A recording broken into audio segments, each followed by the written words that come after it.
dua mu afri juada bepem enefiada na chese sere yedi kanka se max morning do ye hyasia no panonsia akopem chese anopa no nko ne agya mu dia ma sports park ajuada kopem fiada ntinyame ayadom emen kakra chichire yaba abedu fiada yesi nyankopon enhira papa na ye segment ahodo nso nyina nso ye de besom na kwaye fiada nti more of entertainment obeti bi ewo wasom akosua net say Hajana dum boko na nso e obo jana dum ye kwakremu ara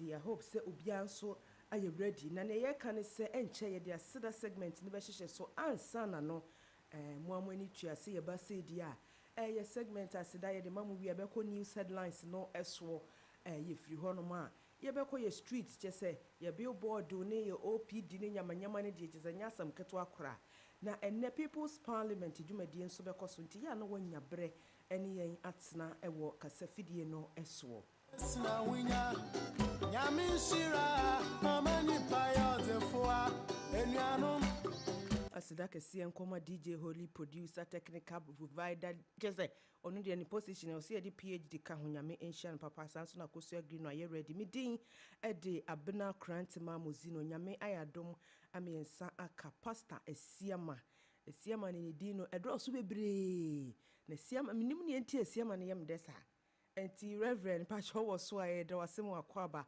e de ba max 89.7 FM max morning di dwumadi ne so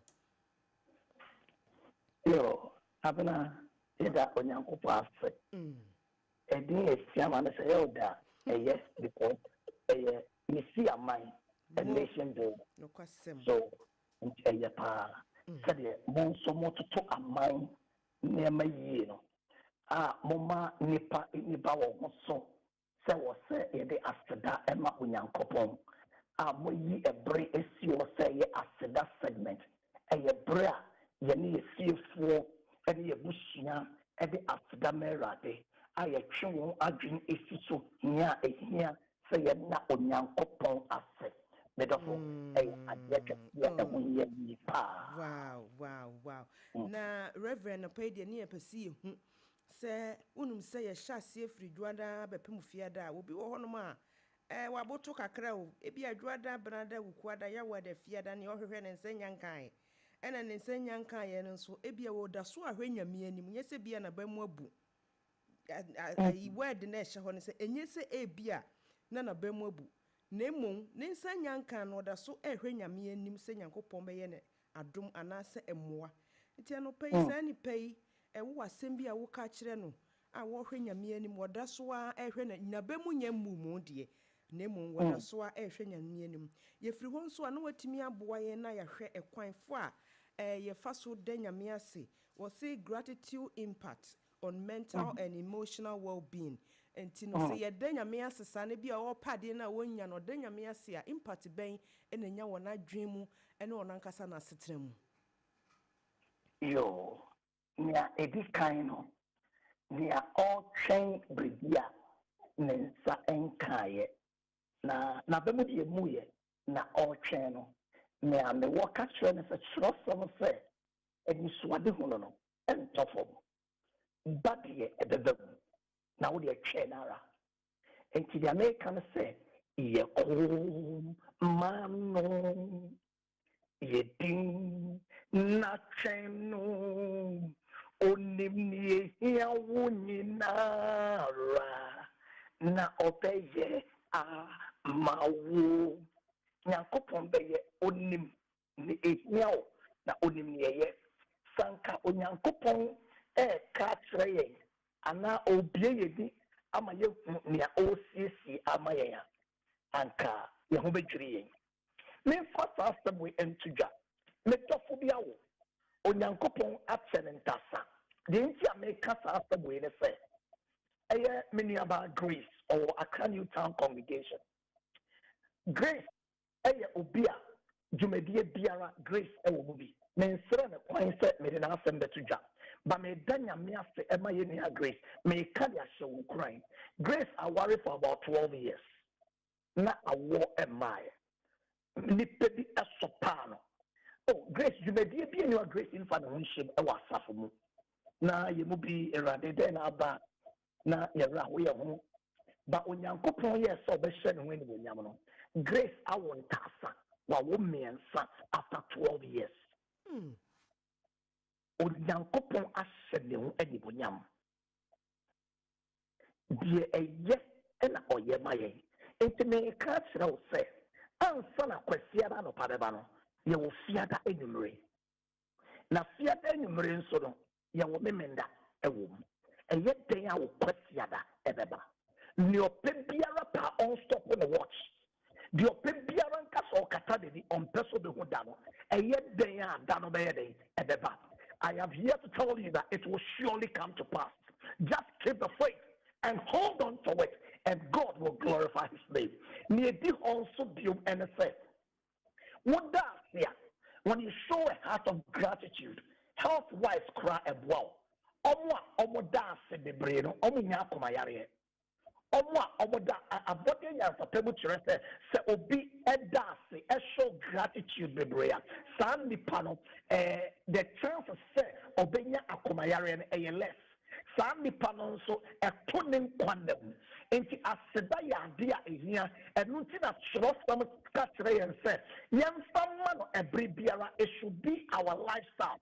Sɛ Bible ka sɛ thank God in all things a ɔnka sɛ dua bɔ me tirim awurade me da so sɛ dua bɔ me tirim obi di ma kyɛ me awurade me da wase but ɔpɛ sɛ ɔkyerɛ sɛ thanksgiving should be our lifestyle.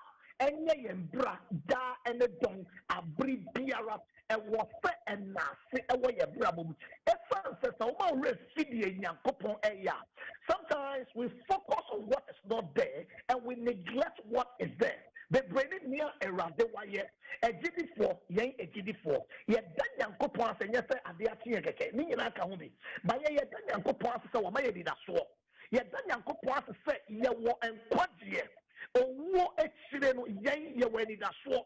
And whether you like it or not, whether you believe it or not, it doesn't change the truth. That one day the Lord will glorify his name. We are preparing to meet the Lord. We are a church being prepared to meet God. And on. Into yet the onyankopa say, and he made up for wutie me and ne amopai. For we say aseda ewe mu.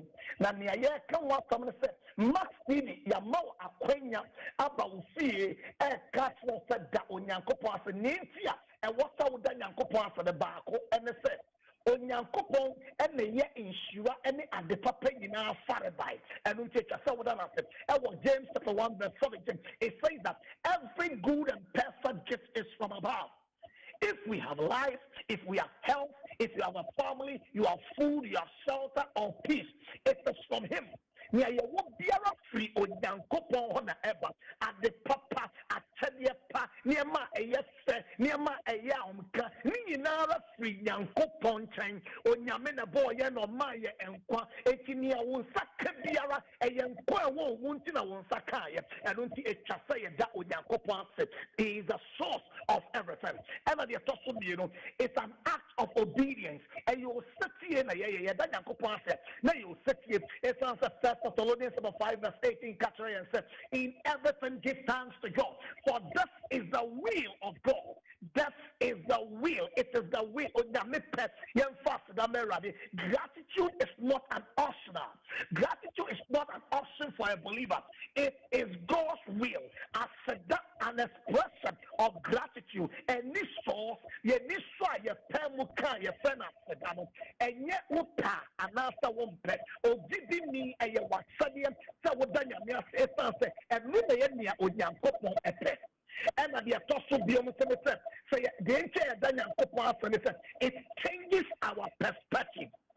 Thanksgiving changes our perspective.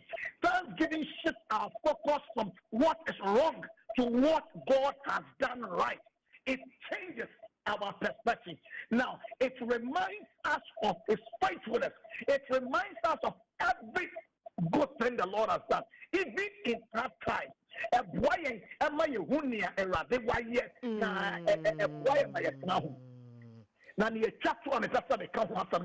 It strengthens our faith. Thanksgiving strengthens our faith. When we thank God, our past victory, it builds trust for the future.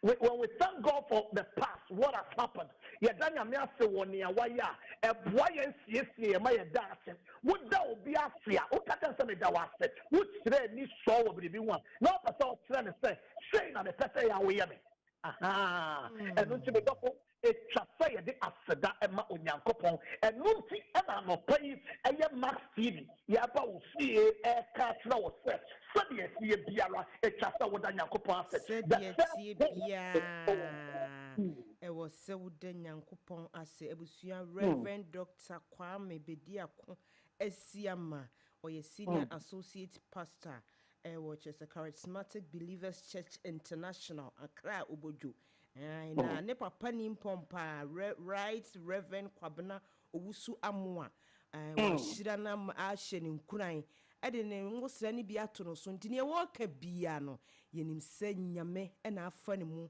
ɛna ɔkasa koso yade na yɛka kyerɛ reverend no pɛyi nyame nhyira no daniel bi nyino ha yɛfrɛ wɔ mu a wɔ mu ba nyame nhyira no paa eti reverend yɛbɛda wase paa sɛ wabie kwan di aseda segment no ahyehyɛ so ama yɛ nyankopɔn nhyira yɛbɛsa aba hɔ de bia aba bɛgye nkranhyɛ ɛne na reverend na wo si program no yɛ dabɛyi 22nd September. Juada the holiday. Okay, fine. The 22nd yene akonya bebre ewo mu.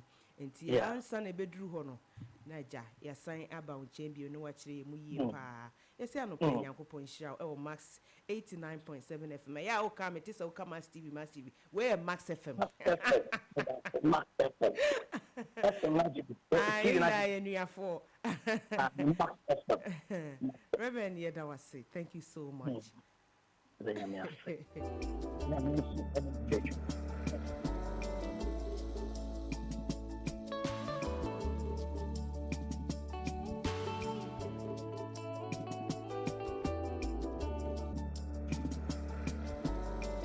Ebusia Max 89.7 FM Max Morning Dew ena wasugu so awutie no na yaba no de yaba pa wonu musen kakra yaba bedu efia da medi ka se enne kokoye efia da September bosom da etoso edum yenu na chese the 12 apostles enya sam ketwa nyame ede ye ho afurusane ti afi na wode wafidie na to ha unye mistake bomodia na ko YouTube Mass FM Ghana ko YouTube Mass FM Ghana ni ekoso wa hanum nyina nso wode wani behwe na wode waso atie bia na wa subscribe to your channel no na wa press notification button no so se de be ya ebre so ne ye bamu a na ja onso atimi ate yenka na medin dia bena krantima mozino ye basia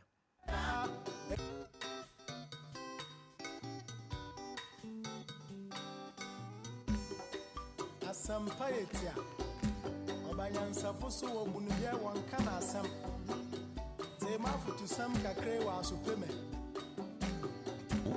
Welcome to Friday morning.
then ekoso o mai mu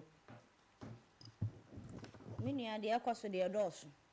Ai, ma memfa we enhye ase. What say? Former Sanitation Minister Cecilia Dapa invited to CID headquarters to answer questions on orals. Nache say ye nyina ye nim. Ya former minister.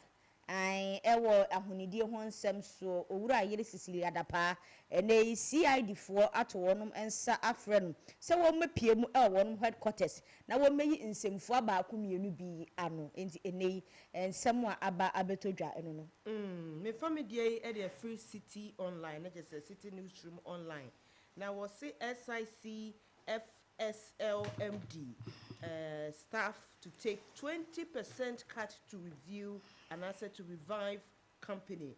Now just managing director wono and our SIC financial service no and say yen SIC ya Dr.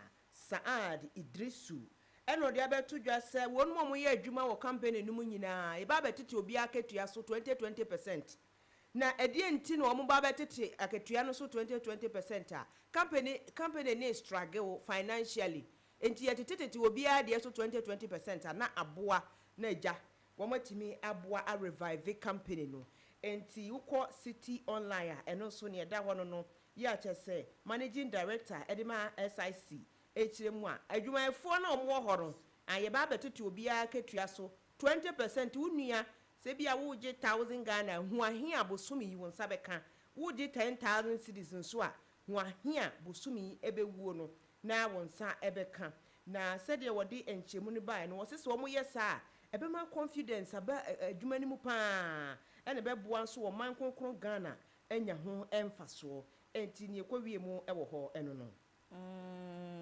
tete obi aketua so 20% ye enti so okay ma mefa we entoa so emfree yankasa yen social media hodo no a so say police arrested 39-year-old owner of private ambulance with suspected cannabis at Labadi, Mami.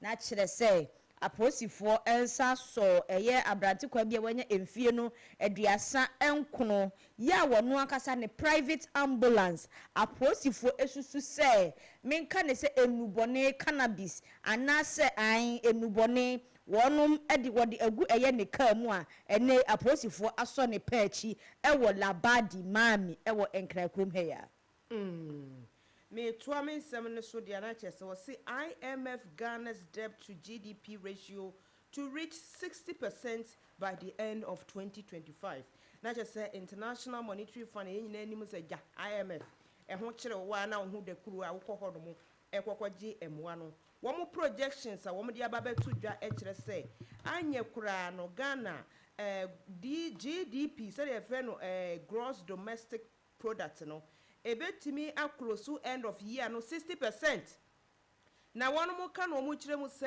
Ghana ye woniema bebregu ye ni so pa bibi to say yen debt restructuring program enya ni meka ebia ye so nya sam keto akora a chese won panifo bo modern so ombehwe na watetiti ni nyina afiri ho na we hifa ne kosi ya ena no ada press briefing bia na ekoso wo Washington DC ena chese ekokopie mu ma IMF for director of communications edema Africa ene Ghana nyina Julie Zugzak echire mu se no kwani nyame anim se Ghana timi ye ne niema yie di a materially na chese enima betimi aba form kakra ama wo man no ya enye asemketwa na chese enima betimi aba form enya asemketwa dia yenkopie wo Asante Mantamu na mefa weyi entoa so say police arrested 28-year Kwabna Abuaje after his 3-month-old baby found dead. Naturally say abrantie bi a ye friend Kwabna Abuaje ya ukopie mu wo Asante Mantamu a wo ho wadi emfie no aduonu enwotwe 28 aposifo aso ne paachi ani nyina ne say ne ba wanya abosome miensa ewi akire no niema bi ensisi so emma aposifo aninti no wonum aso ne paachi a ya kye ne se abofra ni wuo no woni hu bi na enkire mu kire se abofra ne maame atworo BEC ana wasi enso hwe no na wogya eye ne ba 3 months ede ema ne papa na okoba ye no na kye se kodem ho ba ne da ho no ohwe akora na emi se ne papa se wada na so ohwe na onhume ena ene de wode ne kopie mu wa yaresa bia wo mu pronounce say oye death on arrival asem no akwakodi aposifo akache enam so amaya so abrantie penchi me family dey every Ghana web was the Minister of Food and Agriculture and yenya yewura Eric Opoku ena ode ensem anase enyema yedi egu akwan mu ba ko mienu miensa bi ababe tudwa ye wo kire se enche kura Ghana ban the government of Ghana wo baba ye investment e wo storage facilities mu bebrebe se de be ya enuane a etoda e ho kwa atwe wo man mu a wo pe bi edi kura wonya sometime kura sika ni kura wa shoboto mu puduo pa enso ye den kokope bode ya ne boy den bi ato enti se de aban be hwe na aduane a eya na ho kwa atwe ne eto betwa ni ntino ena nam so ema Minister for Agric yewura Opoku edi abeto dwa se emia bebre ena aban eba be sisi storage facilities no ene uhwe district ba ko na bi wo ho ubeko anim kaka na bi wo nti nuane ni busu a na ye asie ho aha se de be ya se ye shortage sa na yatimi akwakofa magana fo nso anya aduane di ne komoya ayo yakofa magana fo anya aduane di ne komoya de a mini ama memfa we entoa eso o say recovery of 44 forest reserve from Galamseyers, a huge achievement from Mahama administration. Nana Yao Sapon, political assistant to Alan Tremantin. And then in say a year Rajon Dramani Mahama. Na mamu ya ne second term ya wabai Galamsey ya nkofo bebre fa kwati kwan so etu form agudie no chese ya forest ahodo makoma aduanan n9 44 forest reserve ena enei aba beto dwase aban no atimi aduadue mu a achi Galamseyers afiri mu a sesi an akoye aniso ene ade kese pa so far so good Owura John Dramani Mahama atumi aye nti wo say recovery of 44 forest reserve from Galamseyers, a huge achievement for Mahama administration. Nana Yao Sapon, political assistant to Alan Tremantin. Me fa we e dey free GH page na GH page dey beto dwa se ya anyway dey anu masema nche bia na yewura Charles Kwadwofosu wo call in krechi ema nam so man panifo akora eyi amamre ne amane adi ni 1 week kama na amudi 1 week na che no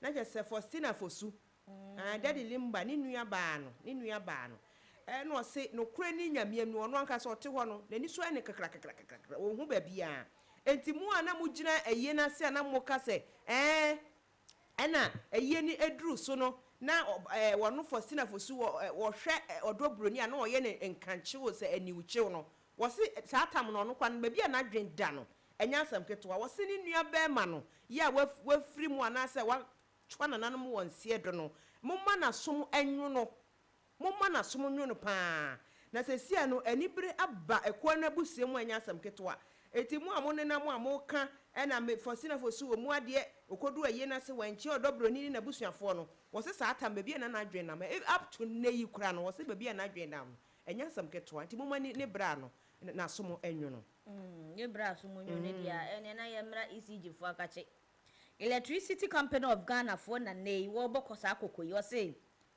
ECG tells customers to be cautious of paying for service via Momo as it sounds alarm on activities of fraudsters. Naturally, se ni nyina ne se ukopie mu ewo Electricity Company of Ghana wonum ede kokobo ma amanfo yie pa se empo so obi firi ECG akache eba se wo beye won kane na wo mita ho ama wo a se wodi Momo etua ne ka se service charge na na se wo ma ne sika ewo Momo so no wonum enyai Ghana fo mu nyai na enya sa erezi alarm anase erezi bibibi Emma fraudsters wo mo fa kwati kwan so ebu enkofo efa wo mo phone so no erezi sa alarm no edema wo mo na ebe wi ache wo se na enipa bi mo fa kuntu na se ababa yo fra kadam ewo wo phone so eni nti bomodi a na hwe ne nso hwe na yan hye ne nso na yentumi enjai sa ade no na we every Ghana web ba kono me 5GH page na we Ghana web and was say don't leave your language for others and fight for it to be compulsory. Na che se nipa a woka say eye Mame Abla Jifa Gomashi ye nyina nim se ono wo gire mu say Minister of Tourism, Culture and Creative Arts. And was senior Gaman Cheka yesen kabeya yenhwe ne se Greater Accra region nkra ne ko suku a ye nkyere wo mon kran na nkran kasa na eya yira no enka entintim ho yiye na ba efi se wo hempo prebe kasa ye ene amanfo sinisire ne abasa pa wono mo ka bi ma no de o maka bi ama na banaba so na wo mo so mo nka bi ma no de ene mo amani tua ene se ene Minister of Tourism, Culture and Creative Arts Mame Abla Jifa Gomashi dia beto dwa se wo support to gamanche papa pa ai e wo se ekun we di enkranfo a ko omokun omo ntina ho so obi ba be ko ama wom wo mankasa enhwe mu wiem na wo monko omonko se de be ya at the end of the day no enkrankasa no enyira emfiri omani mu kura oba ke no ho okay ye de nyame ase mama fa we ento aso say Sweden Health Minister Elizabeth Lam collapsed whilst giving speech. Nache ukopie mu ewo Sweden a wonom health minister nache so soafo a wo hwe apomoden ho ensem so eneyi ababeto dwa se wo bra wo ka ne ensem anase wo ma ni speech no ehwa ena maami efamu collapse ya obi nim ne ye ya maami etimi collapse ye na reporter eba ne se ni sugar na ewo ne nipadua mu no emi se esakakra enti enam so ama maami wa collapse wo bra wo gina parliament a wo ma eye speech ye hosem ebusua ye nyina ye nim se owura Kofi Apadu Liberal Party of Ghana someha movement okọ PM e wo Yokufo akache kakra ya chese na enye asemketwa na enrada na brewa yi puma kwan mu a ne mra nimfo ne mpanifo eka wonu muti premu a ne bill condition ya na ye de ato ne tiri so no aganyame ye na dum ema otimi eba ye me Kofi de na me ka no madawro ma social media fo no yi abronye de no enu beduru ho Kofi Apadu de no na me ka enti nyame ye na dum ma me no woka sai die eja watimi abafie na enra bra ya court kwa asetira je se wo mo keka niema ba mu a eyi Kofi Apadu no behwe ni nua ba ku bi wono wo kokko kakra behwe no e wo social media no so wo se awrade aya ma wono mo awrade aboa wo mo ade na omani nna so e na wo nsa ka na je se Liberal Party of Ghana panimpa wodi anim eye yewura Kofi Apadu ya wo kotena Yokofo akache na emese akoso ya ebinum de wo mkọ a wo mutimi nye nkrofo kwaje wo mbentemo Kofi de ne de ase wo che dodo benden Kofi Apadu de ne de che dodo na afi na ase ayedin ya enye asamketo anso enei enyame aye na dom emaja watimi abafie ne bill condition de ni tire so no ne nsa atimi akama watimi akwakọ satire bibia enti sese dies mu amohwehwe Kofi Apadu no owura Kofi Apadu no wabafie yeda nyame ase nyame ne yeda na ase se wabafie nyame ne yeda na ase ampa mama fa we ento so say Mr. Easy has businesses operating in 18 African countries. Dangote reveals. Na chese ukopie mu ewo alatama mu a owura Dangote ye nim se eja eba no eye alatama mu a odi mu akotini ye papa fa no enwuma sem ene eye ahode ho ensem wo ni din wo yi ni din firi mu a enye ye ene yi wo de atodwa wo kire se Mr. Easy ya na nsen ya ncheye oware ye eyade se abrantie no enye ne nwanwa se nimfie bi bedru baabi no na chese wanya ne hu se tam ni nyina ne se African countries makoma dumotwe 18 ena Mr. Easy ni businesses ana na dwuma running e was African countries mu eniti enei de obo na baso yie pa se mo piafo wasi yedie kwan so we die mi tu kwan kakra akọ Nepal na Nepal mampani ene ne mpanifo me no kase omu chem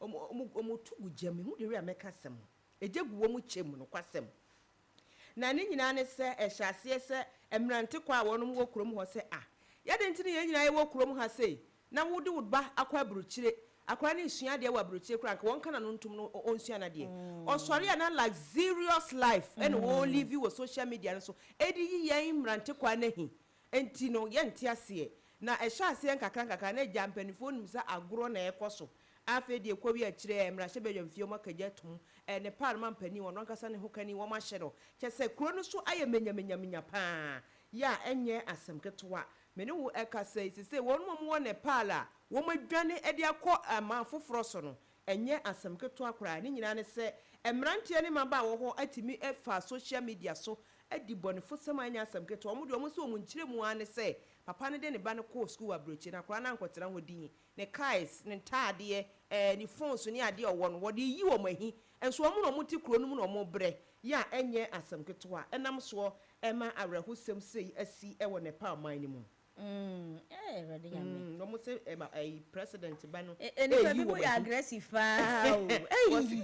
almost say president ne ba no eyi wo mahi asemo wo social media so maybe Sri Lanka omo kra de president ni dwane e ma ne be ka vice president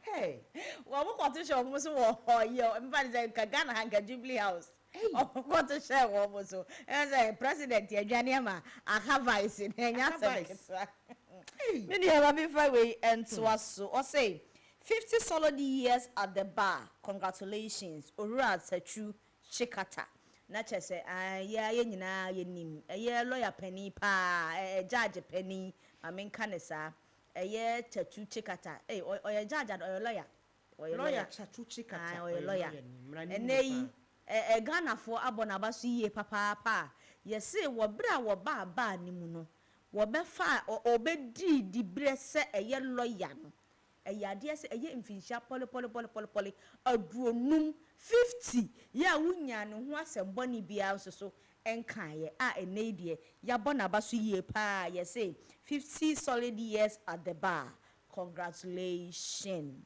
50 solid years at the back. Na mama emmo enfenwura graphic online say ya. Na gwaso ya wonim say ya 2 Elon Max. Ya betu no.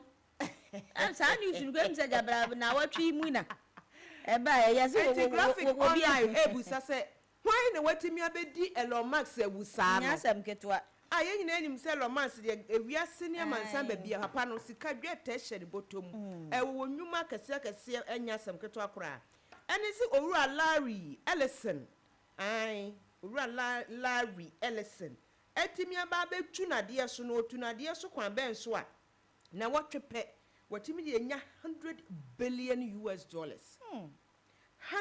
billion. E just na wotwe esi mu no de 1 hour pew.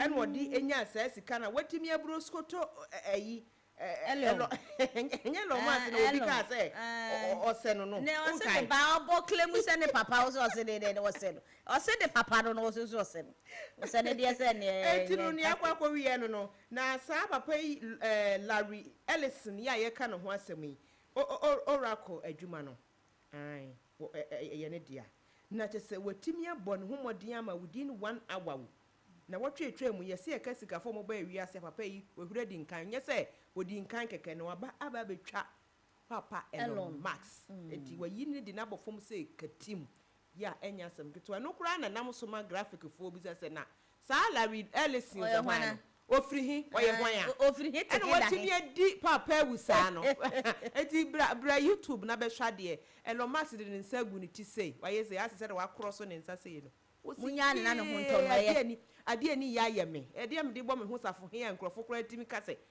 ma wo wo baby ga Kenya nyina ka wudi akopie wo Kenya nyina no nkrofo timi ka se me wo ma wo ho wo sa Larry o se ho watimi abetu mi sa eti bra YouTube Master FM Ghana na jafo ani be hwe ade e wo ho no ma me mfa we eno ano no eja sa generation bia wo ma na eja nya me kaka ende no kure oh yeah no problem free mu nyina ye nti o nkampo ye nto asko o say my song with Ghana songstress Efia made me who I am today Mr. Easy ena wono kuro ya asan de ensema tudwa wo kire say ne nwumu a wone Efia oba Ghana ha Efia so woni Efia nya sister Efia o afia ba ko na de asem na wo ke aha afia na wo those days Irene and Jane aha awurade nyame those days Irene and Jane and I watch it say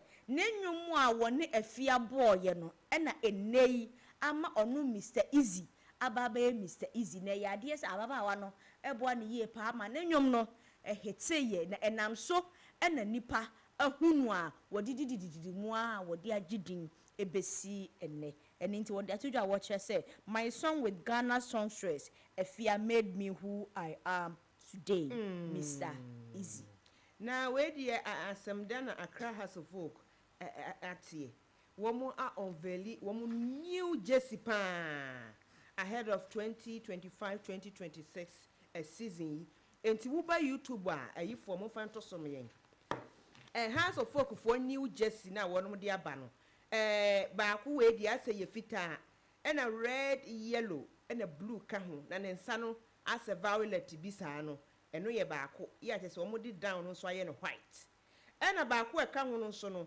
eno so ye red blue yellow na ase no aye violet mo amwo YouTube no mahu enti say House of Folk for Nyankopon aba wo nsra ba mu pa change abam wonu mu jesia na wo mu yusu edidi agro wa goprama so no nyame ayomadom wo menya foforo ya say unveiling na koso ya enye asabketo di House of hure we di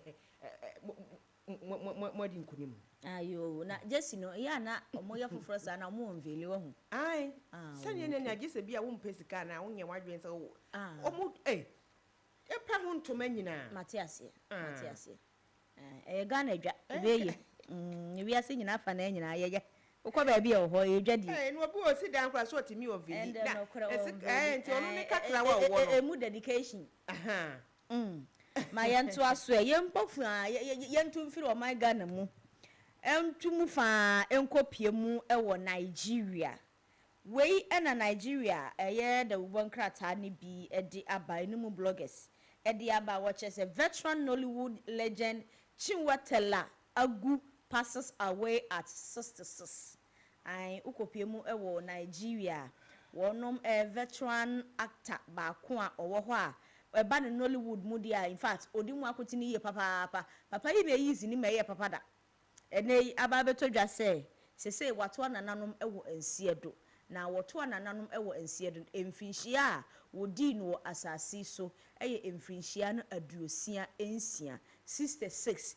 ya ene bloggers ene da ubon krata hodo no a ewo Nigeria ede abetodwa because ya yemre ne kontina kampase me di we twa me de no eto na enche bia na ye boy tiefo ne ya hwefo amane se okopie mu ewa aboso kan a empanifo wo ho mo ani abre dikadika pa ne nyina ne se wo mo se foreigners eje wo madwuma aye adwuma no nso no ye bodwa wo no mo ye bia wo to ba ko mienu miensa no wo ma ba baje no mo so mo ye bia esa ede wo hawo ede atete ba papa enti ema ani breba aboso kan ho na nya asem keto ani se nei spare parts dealers association ya wo no mo aboso kan ede new directives aba wo mo se wo mo ma foreigners no 14-day ultimatum 14-day ultimatum ti wo hwe na wo de 14-day ka ho a na je sanya asam keto akora ni nyina ne se monko na ya dwuma nso kakra ye nya ye no ye hweso nye uni akwa wanya usika na obebie company abafi adwuma mu a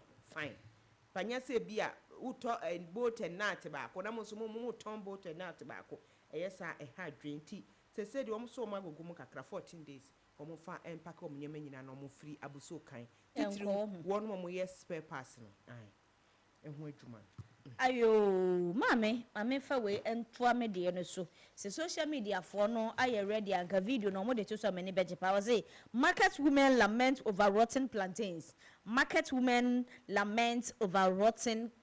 plantains se social media for no aye ready enka video no ka many beje ye pa se wonom e de beto so na che se ukopie mu ewo ya maame no mu a wonom ye adwadifo na ene che se brody aye nya bi nto no e de na bi no mutimi pro sister se video no ya de to so anka abehunu che se bodia no on se mpempi no Accra ha de ya omokokwan so na ekofa na se de asia ye no areho edi so mo ba no mo de behwe yetim yara ai se social media for no aye ready pa ene enka omu di video no eto so emaye abena se obeka ama omu di video no social media for mo krato ani ankrata me ma mo krato o share se video bia be di mo akosua se video bia be di mo ho se enya ma ya ahete se ayo and that's am get to I was a market women lament over rotten plantains na che said the video esitian we nka ahwefo na nka ebetimi hu nsem a mekan aha we ese wani ense wo ka kire na che se wotim se eborodi a ya pack egu car mu a ye de ba se nkran yo se ye de free ebunu se eastern region se hina ye de ba nkran na che se awia na ahye no se no so ka ba no mo de gu so na ye tumo se ene ensem ne de dos we penny be egu kai bi asawro glass mu ba no so esun ene body no ho aye tumo o de atoso ena ne body no onyi ni se janetom enyeja I'm not sure say it pro na pro keke pro akoso ye janetom hwe kai ne time ye janetom ajo because where they say body pa ye pa bi edi pa ye nya se ka oni pa de se ni di si ho ma ne process process ye ke ni baba de se ene janetom ampa na we me den na che se kakra bi o menyo mo fa me boyetiri ya se kapa o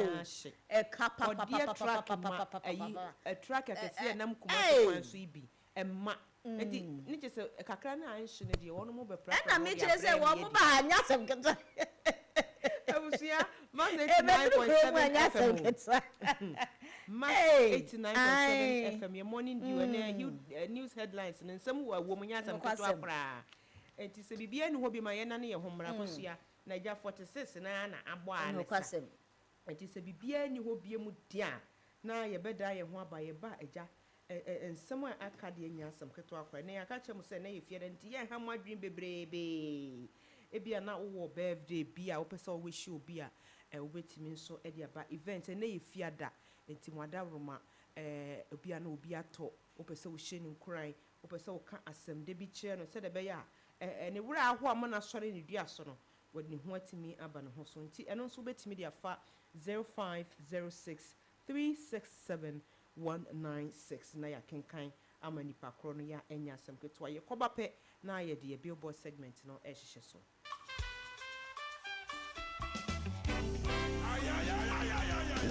Welcome to Friday Morning.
wo bi di na woda enti wobetimi di aba ene se wodi wa woda wo ne abrante rafa adwamna ai ya che se wonim se ba football so obo ne homoden yi pa ya enya sam ketoa woni no ena mudi ma woda ya wo se ye bompa ye na nyame ekoso a ehwira no afa I won se mo amokai I won musician I won I won good I won Rastaman Bino I maybe by no yen na wo kra Newtown hono mo kra college bo I won so enne Nyankopon de afe aka ne fie ho ya enye asam keto akra enipa ni ntina kukudam bebre edi wonu ma woda Erica Jane so wotema aja wono so odi na woda enne September bosomi da etoso edu miyenu wono so edi na woda ya enye asam keto a sanso na Helena Rapa nso edi na woda Helena Rapa udru Spentesa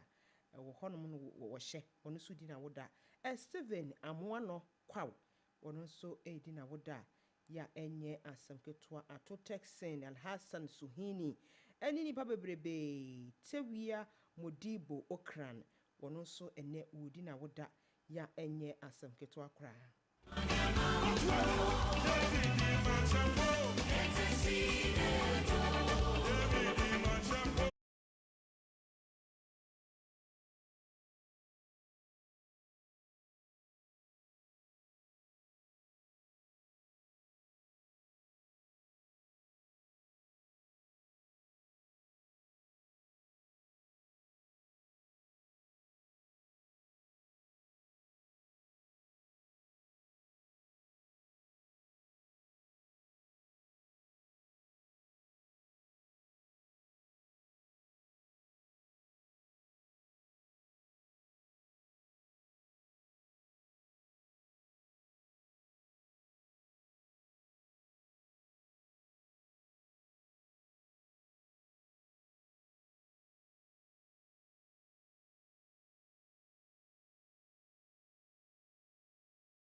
bra for dwaton de bra ne mo ho dawuro emfama eno so betimi aboa pa se de be ya business betimi akoso na o man puntuo so akonanim na ye kai ho se anopa ye chesika bebrebe e wo maximum deal ni so kwan be na obefa so a wonsa betimi akasika no bi eye mega cash promo promo no we dia ye fofofo ye so obia timi twa bi nemo wonya mfihia no edu nwotwe a menvensha men try an ya sheda hihia ma wonum a ewo manya mfihia edu enwotwe enelefo ensa esan ase enti sa sika ya giche na no pay wo pe bi dia age sa wo fa phone na obo star 426 star 8 hash star 426 star 8 hash na fe watwetwa gumu a na Nyankopon ye wadom na wotiri yi a unsa betimi aka 50,000 Ghana cedi aka ne sika 500 million na wonso watimi dia ye ne opese wodi ye bia age se mega cash pe ene betimi aboa na mass money due yaka se ye che osika die fa wo gym na ebetimi aboa wo ye pa mame ento aswe enfan free must buy wo fie na olake eye home appliances ya wutimu se kama brabo ho a ebeboa wo pa de a ene na tie wo mobile phone enso so aye no ho bibie wo ho bisi basa ekwa enko o dial 2 na akọ dial 9 wo mia start na kire se enam Play Store ensem se bebrebe ene on se for waso femme wey every must buy say bomodia na bra won makache esan say wonum ema unbeatable bundle of a scry esubi emada yase buy 2 for less ni nyina ene say for 5,530 Ghana cedis. Ebeji washing machine. Yeah, any washing machine be akeke. TCO washing machine. Any kettle. Na wo just anyama mienu. Na wa sign so asevi cool 300 Ghana cedis. Edi atu botom. Obetimi edi aya ko mesika. Ebiemu nso so. Baju Infinite Smart TV. Any the smart watch no. Eno nso so sika kuma bi 3,000 Ghana cedis pe.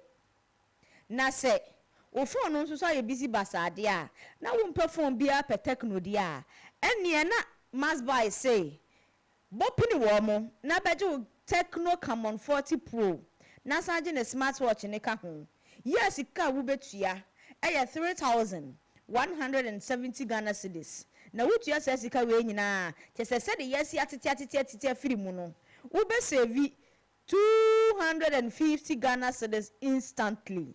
Must buy say eniema we nyina ya munti na won ede aba ye dia eda so eye unbeatable bundle offers na just buy 2 for less was it ensem ni nyina enchire mu ene na fra wo mu number 0544 01 95 52 0544 01 95 52 and I say visit one showrooms na kwahwe de wankasa wo pe na choose e wa Ghana half an hour bia eni ti showrooms no edorso ba bia wo bia na no kwa ko bia bi e wo junction mall ngwa wo betimi akoho na nso akwaje sa ne ma nyina na se kwaba ne se wo pe abefo eye adwadie bi online bi dia ene na visit wo mo website no www.massbuy.com.gh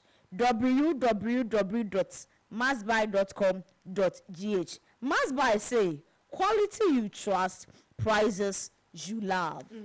Quality you trust, prices you love. Abusunya so when you say billboard ni gugumwara kakra na ene akosu ya se vibe no de na ye wo so. Ndodoso. Ya enya sam keto akra.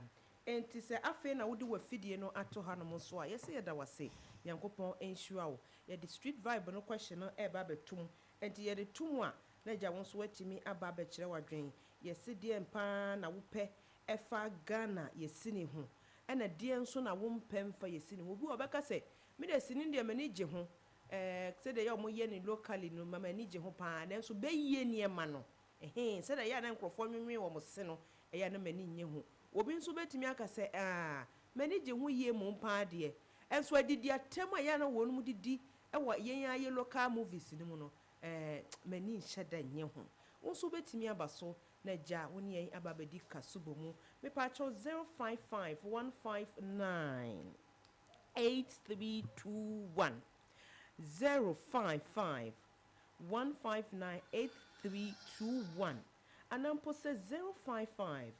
005522 anampo udie 0579 300 025 ni minye sanyina wo kabomu a wutiri ye yie na nyame ye wadoma no pere ye bibia homa na tumi na ye fiada ya bama mo enti wufura na gya wonso abomodin a de wadwenkyere abaye se Ghana movie sa Ghana sinitwa ene siniye ne ho nkro ne ba no movie bempa no wani je ho movie bempa no wani je ho na se wani je ho so ade na wani enye ho mfa se obi wo ho no ma ba ne Ghana movie obusa no kobeka se me de me hwe bi ache me de minim ni nyina wo ba na wo ba kire mu ane ehu se se na ekọ anase sei na eba ya enya asem ketwa. Are you frustrated by late deliveries? When you're professional, no one install with AC and TV and the insurance kura is a deal kesi every Max Buy abba. Better TVs, ACs, refrigerators, any washing machines, and one Max Buy. Now enjoy free delivery and a professional installation within 24 hours, all within Accra and Tema at the comfort of your home. I send you out here now, absolutely free delivery and installation. Order online now at maxbuy.com.gh or visit selected Max Buy outlets to start shopping. In Shaseka Krawo. For more details, call us on 054 401 9552.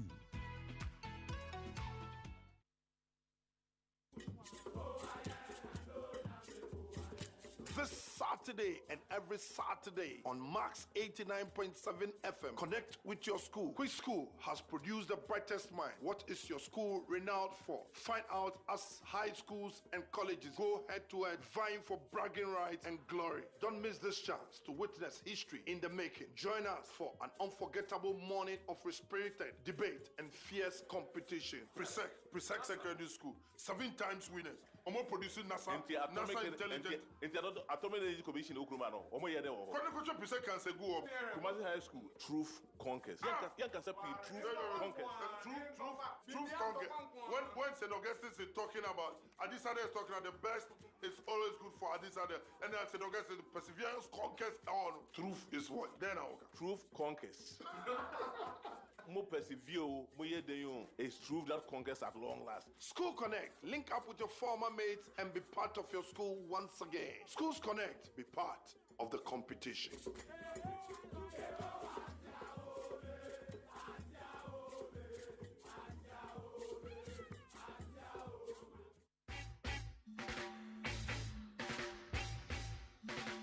What a guan, me conscious brethren. Your favorite roots rock reggae tunes with inspirational vibes. Reggae Max on Max 89.7 with DJ NY comes your way every week, Mondays to Fridays, 12 noon on Max 89.7 FM. Reggae Max, feel the natural mystic flow in the airwaves right into your VAs. What?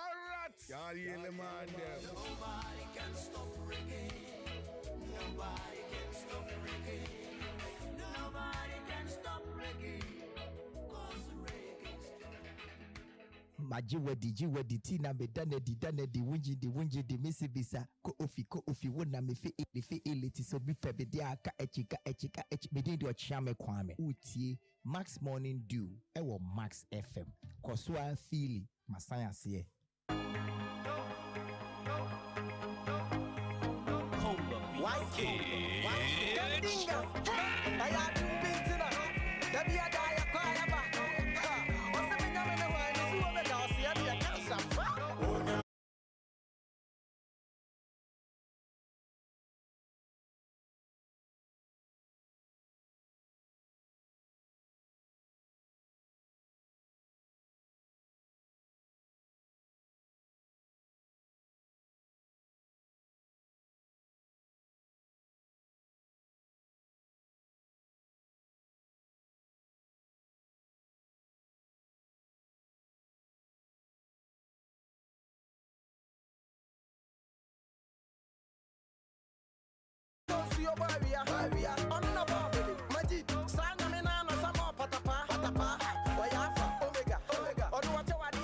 Osi Nyankopon ne bo soro ono ne bo asase ono ne bo awia ono ne bo ensuo ntia wose yeda na se adechie bia na adechie bia abusua yeda mu nyina se sama makwa ba de ba Max Morning Dew so ya ewo Max 89.7 FM ansa na yeda ye ho aba no yedi kanka kire mo se ene street no so ebe ye hyehye pa enti ye busa biem se Ghana sini ben wani gye ho anasa Ghana sini no krampo no wani gye ho na wani gye ho ade na wani anye ho fa ho aha what do you like about Ghana movie and what don't you like ai obi wo ho no mamadi kan cheche mu bebrebe enti ye bie ya homa no atom na kan hunu se Medimosis Clinic and Herbal Center and omaso ye street vibe no ase enti we obi a wo ho dodo wo wonim ne ha wo obi okra wo yare but sede ne honama ye no wonye obi kura moa no ema ne mpagya no nko ayasabia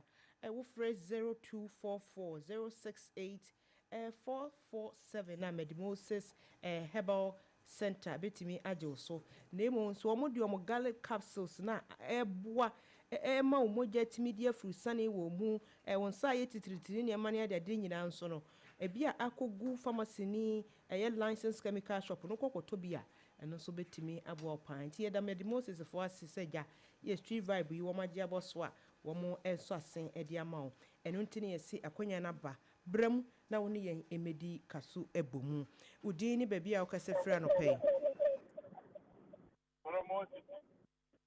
Bema Safo Kantanka net saying Adumada na deɛ na ɛkɔ so Solomon City for yɛse ɛnɛ deɛ mpa ɛna wopɛ ɛwɔ Ghana sinitwa ho etwe ho kakra wɔ fidie no ho ma yɛn me deɛ ne asɛmdidie no ɛno na wopɛ ana ɛno na wompɛ ano ɔgyen na gye sɛ wompɛ ɔmo sɔre nso ɛbɛ ɛndi a ɛnsiaseɛ no ɛnyɛ oh sɛn apa ensiye ɛnyɛ no sɔre no ɛnsiaseɛ no nyɛ ɛnyɛ good okay enti safo kantanka yɛbɛda wase Nyankopɔn hyɛ Solomon City fo nyira nso monye mutu ai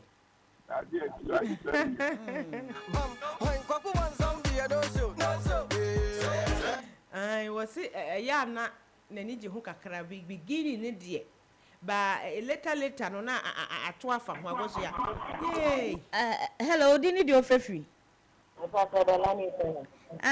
sister Dela tamafo nyina ho ye yɛda nyame ase yɛbisa sa nɔpɛ yi Ghana yɛsi ni twam ɛdeɛn ɛna wo pɛ wom na ɛdeɛn so ɛna wo mpɛ wom ya obi ya ma wo eso se obeye no si ono concept ni just as a concept ni ya na edoso ka no shika na move na no grano enyo o di ko se Ghana hai o ma mo ye English movie no ba ka mo Hollywood mo no anti de la ya kan nyina bom o ye nyi local ya kan nyina bom wo mo de ni ye me se na de ko ma wudu fo de no ya mo side ni de me se ba ye two language ni de woni se okay atemdidie no dosso mabo abusua wo so betimi abamu ena ye fie da ye bie mama mu nyina nti ba bia wo a wotie bia so ye fasa akonya iso na ye de nchia kese ama wo se ye da wase agya de bia mo ne ye na ekro na eba ena kwa ye fie da de se ye mumu de fie da ye listeners ni de nti wudin ene ba bia wo kase frɛ no pai be mena bo modin na kekam na mental voice na se ba bia voice na akote ne de he fa na wo hye be ma Spinters. Okay. Udino. Udini bio. Christian. Christian na ukasa ba wo bia rock wa hye ba bia na ne Friday o. Christian yankwai. Ya ne movie na nyefe. In Ghana movie na apart from wo dia Lewin wani gye no ho na apart from ono ne dia bi anya fe ma wo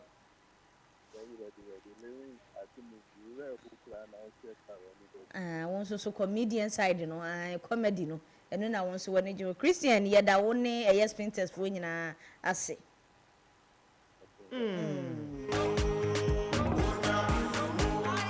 ebi mu ba boso na ebi nso se enye kura biane na dwene yenya yesini o Ghana sini yesi edie na wani gye ho efa ho anampo se die na wo mpe efa ho obi sa atem die na no odin ai obi nso se o ba comedy side na ni gye ho pa se ne wura ho mpo a etimi ema na ni gye nso betimi aba so 055 159 8321 na 055 005 5522 ubetimi so afre ye 0579 300 025 na ya je so udi ene baby a okase frɛ no pay udi ne baby a okase free Nana Hayford na mo ho ye Nana Hayford ne ntafo se Hayford won tafo enti atap entafo papa Papa direct. Papa direct. Pe kra Nyankopon asesa odi. Eno ano no.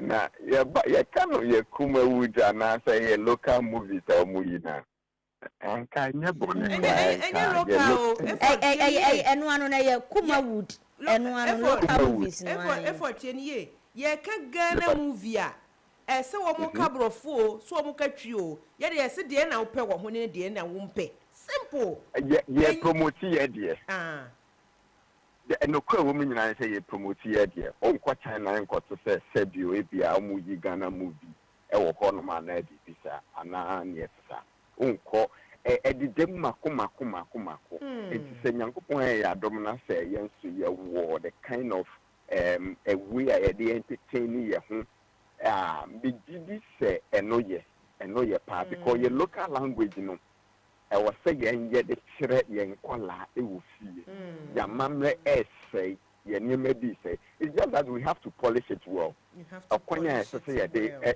Yes, I was here polish because in say bi ho no my ya say bi ye kan wo movies mane sa nyama na bi ho no ma na entwe yi it's bit me yi sa nyama na free na se be ye na ye ya why not ye dia we ye danya yin ko fa Nigerian movies see about bi you Ghana do lo mu you Ghana hat say ye nya ye dia da bi we ye danya nya wo dia so ye dia no asese ye timi so mu yi na ye na ye yi obi ni ho betimi abeye ni yi ama ye agin ye nya say yan ye nya ye to menim yan jian tom se ne ye woni nti ye be me ye ni aso na ya ye ho dede ni ya mamanfo hu se ne ye woni a ye be gina fa ko ache me kai mre bi e twem usia China ni a empabo a China ni hye ene na taade nyina ye baako different biye nim obi a be hu ni bia o me empabo baako sha taade baako but ne ye hwe bia China edu shoe baako bi no effort nyame hira opa wo be bia ye China edu wintime to am nti ye bia na nya kra na mom ye nsom yi because bi say bre bi du a yes you be do so na men kam ho no ne mo nya eju ye da se abrawo enti effort so de ne dia ba betum wo se ade ne de ye ne ya e na ebe ye dia ai said de tie bia no ai de say wo ma me nya kra sa wo ma me enti wo di ni baby a wo ka se fra no pay hello wo di ni de ofre free I just let me watch and at a chim wow eja bo ache ya nkwai but you Ghanaian movie industry no almost never bebre because the local Nigerian films and as the world films are China for America and other countries here now almost bata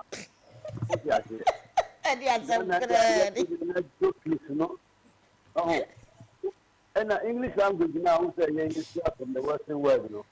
Goni kasa, onka 1 2 3 no ani and I Nigeria kasa 1 Ghana seriously we are not serious.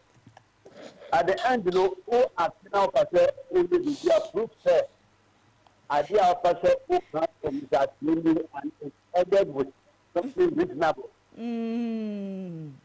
Eja bo achi ansanie.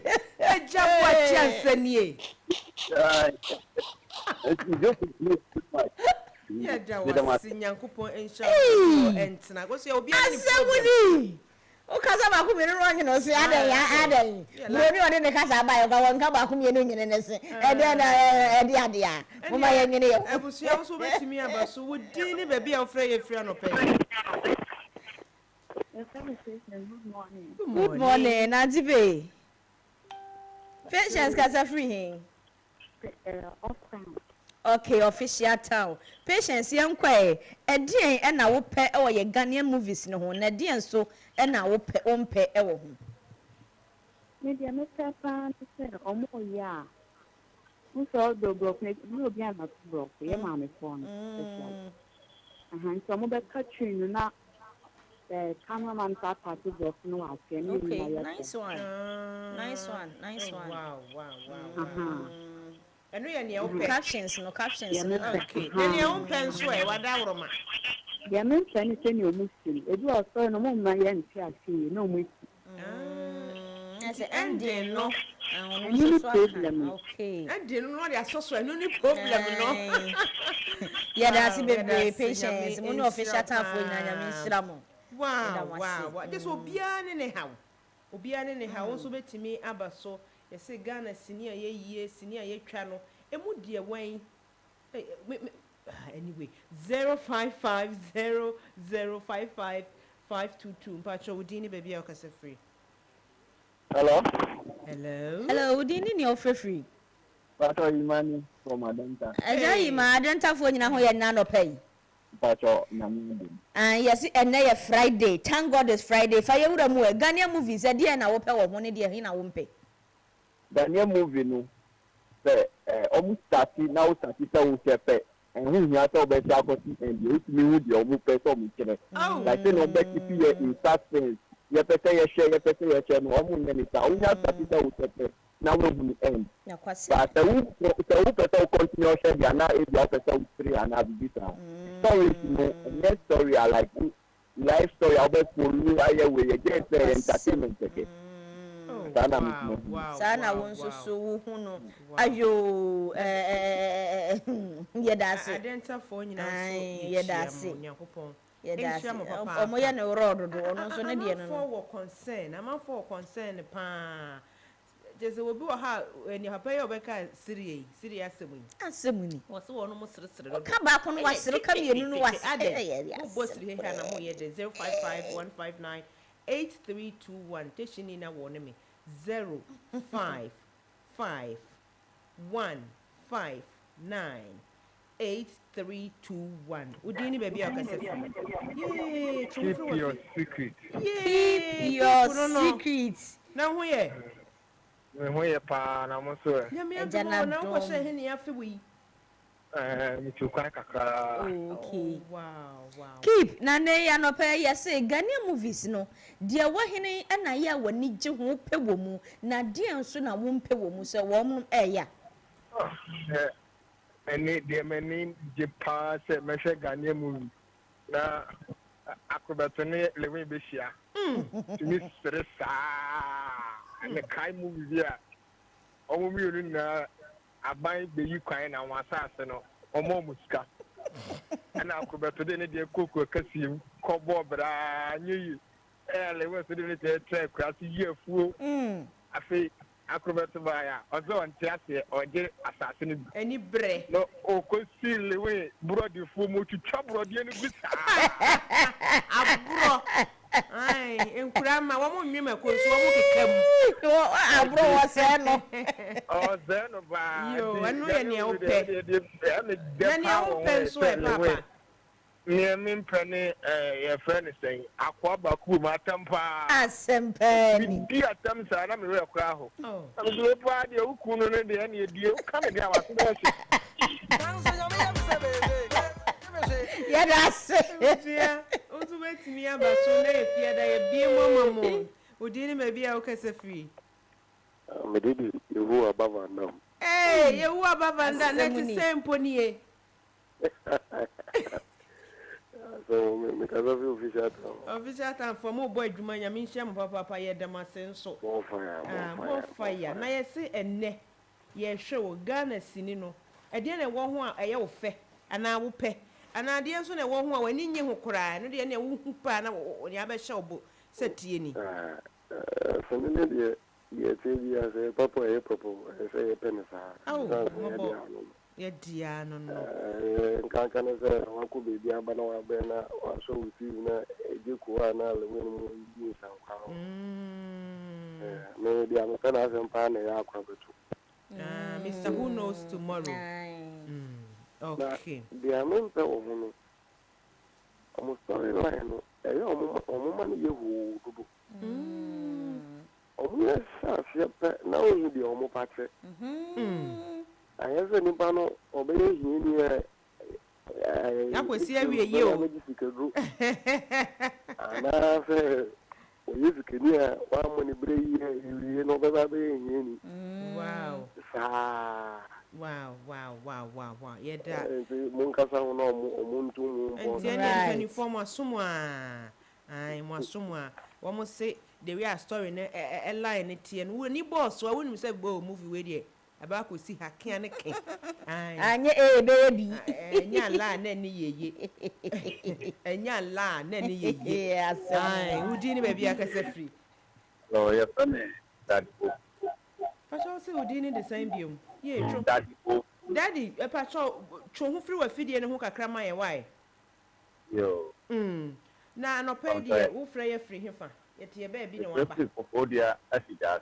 Oh na fijase fo nyina mo ho te sɛn Obia no kwasem yo na mo ho ye agosu ya wo bisa wo so ho te sɛn ho ye papa pa be me na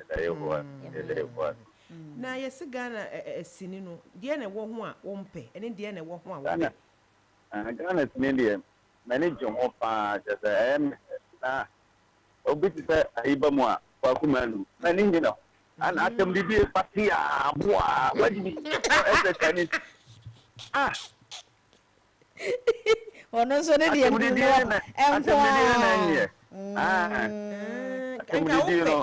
enka wo pɛ but atem di die ne do so sa na atem di die no okay atem di die enko la he pa e mai fe yeah, that's it. One can come na me bi o a. Almost something. Ko foduafo nyina ye tie tinkonfo. Obia ba su humu ne importem mu nyina ye senya ko. Ensura mo ye da mo sepa. Ensura mo. Demo pa. Yes, da mo se. Papa. Bye. Hey. Wo bia ne ni problem o. Nyasem ketwa. Hey.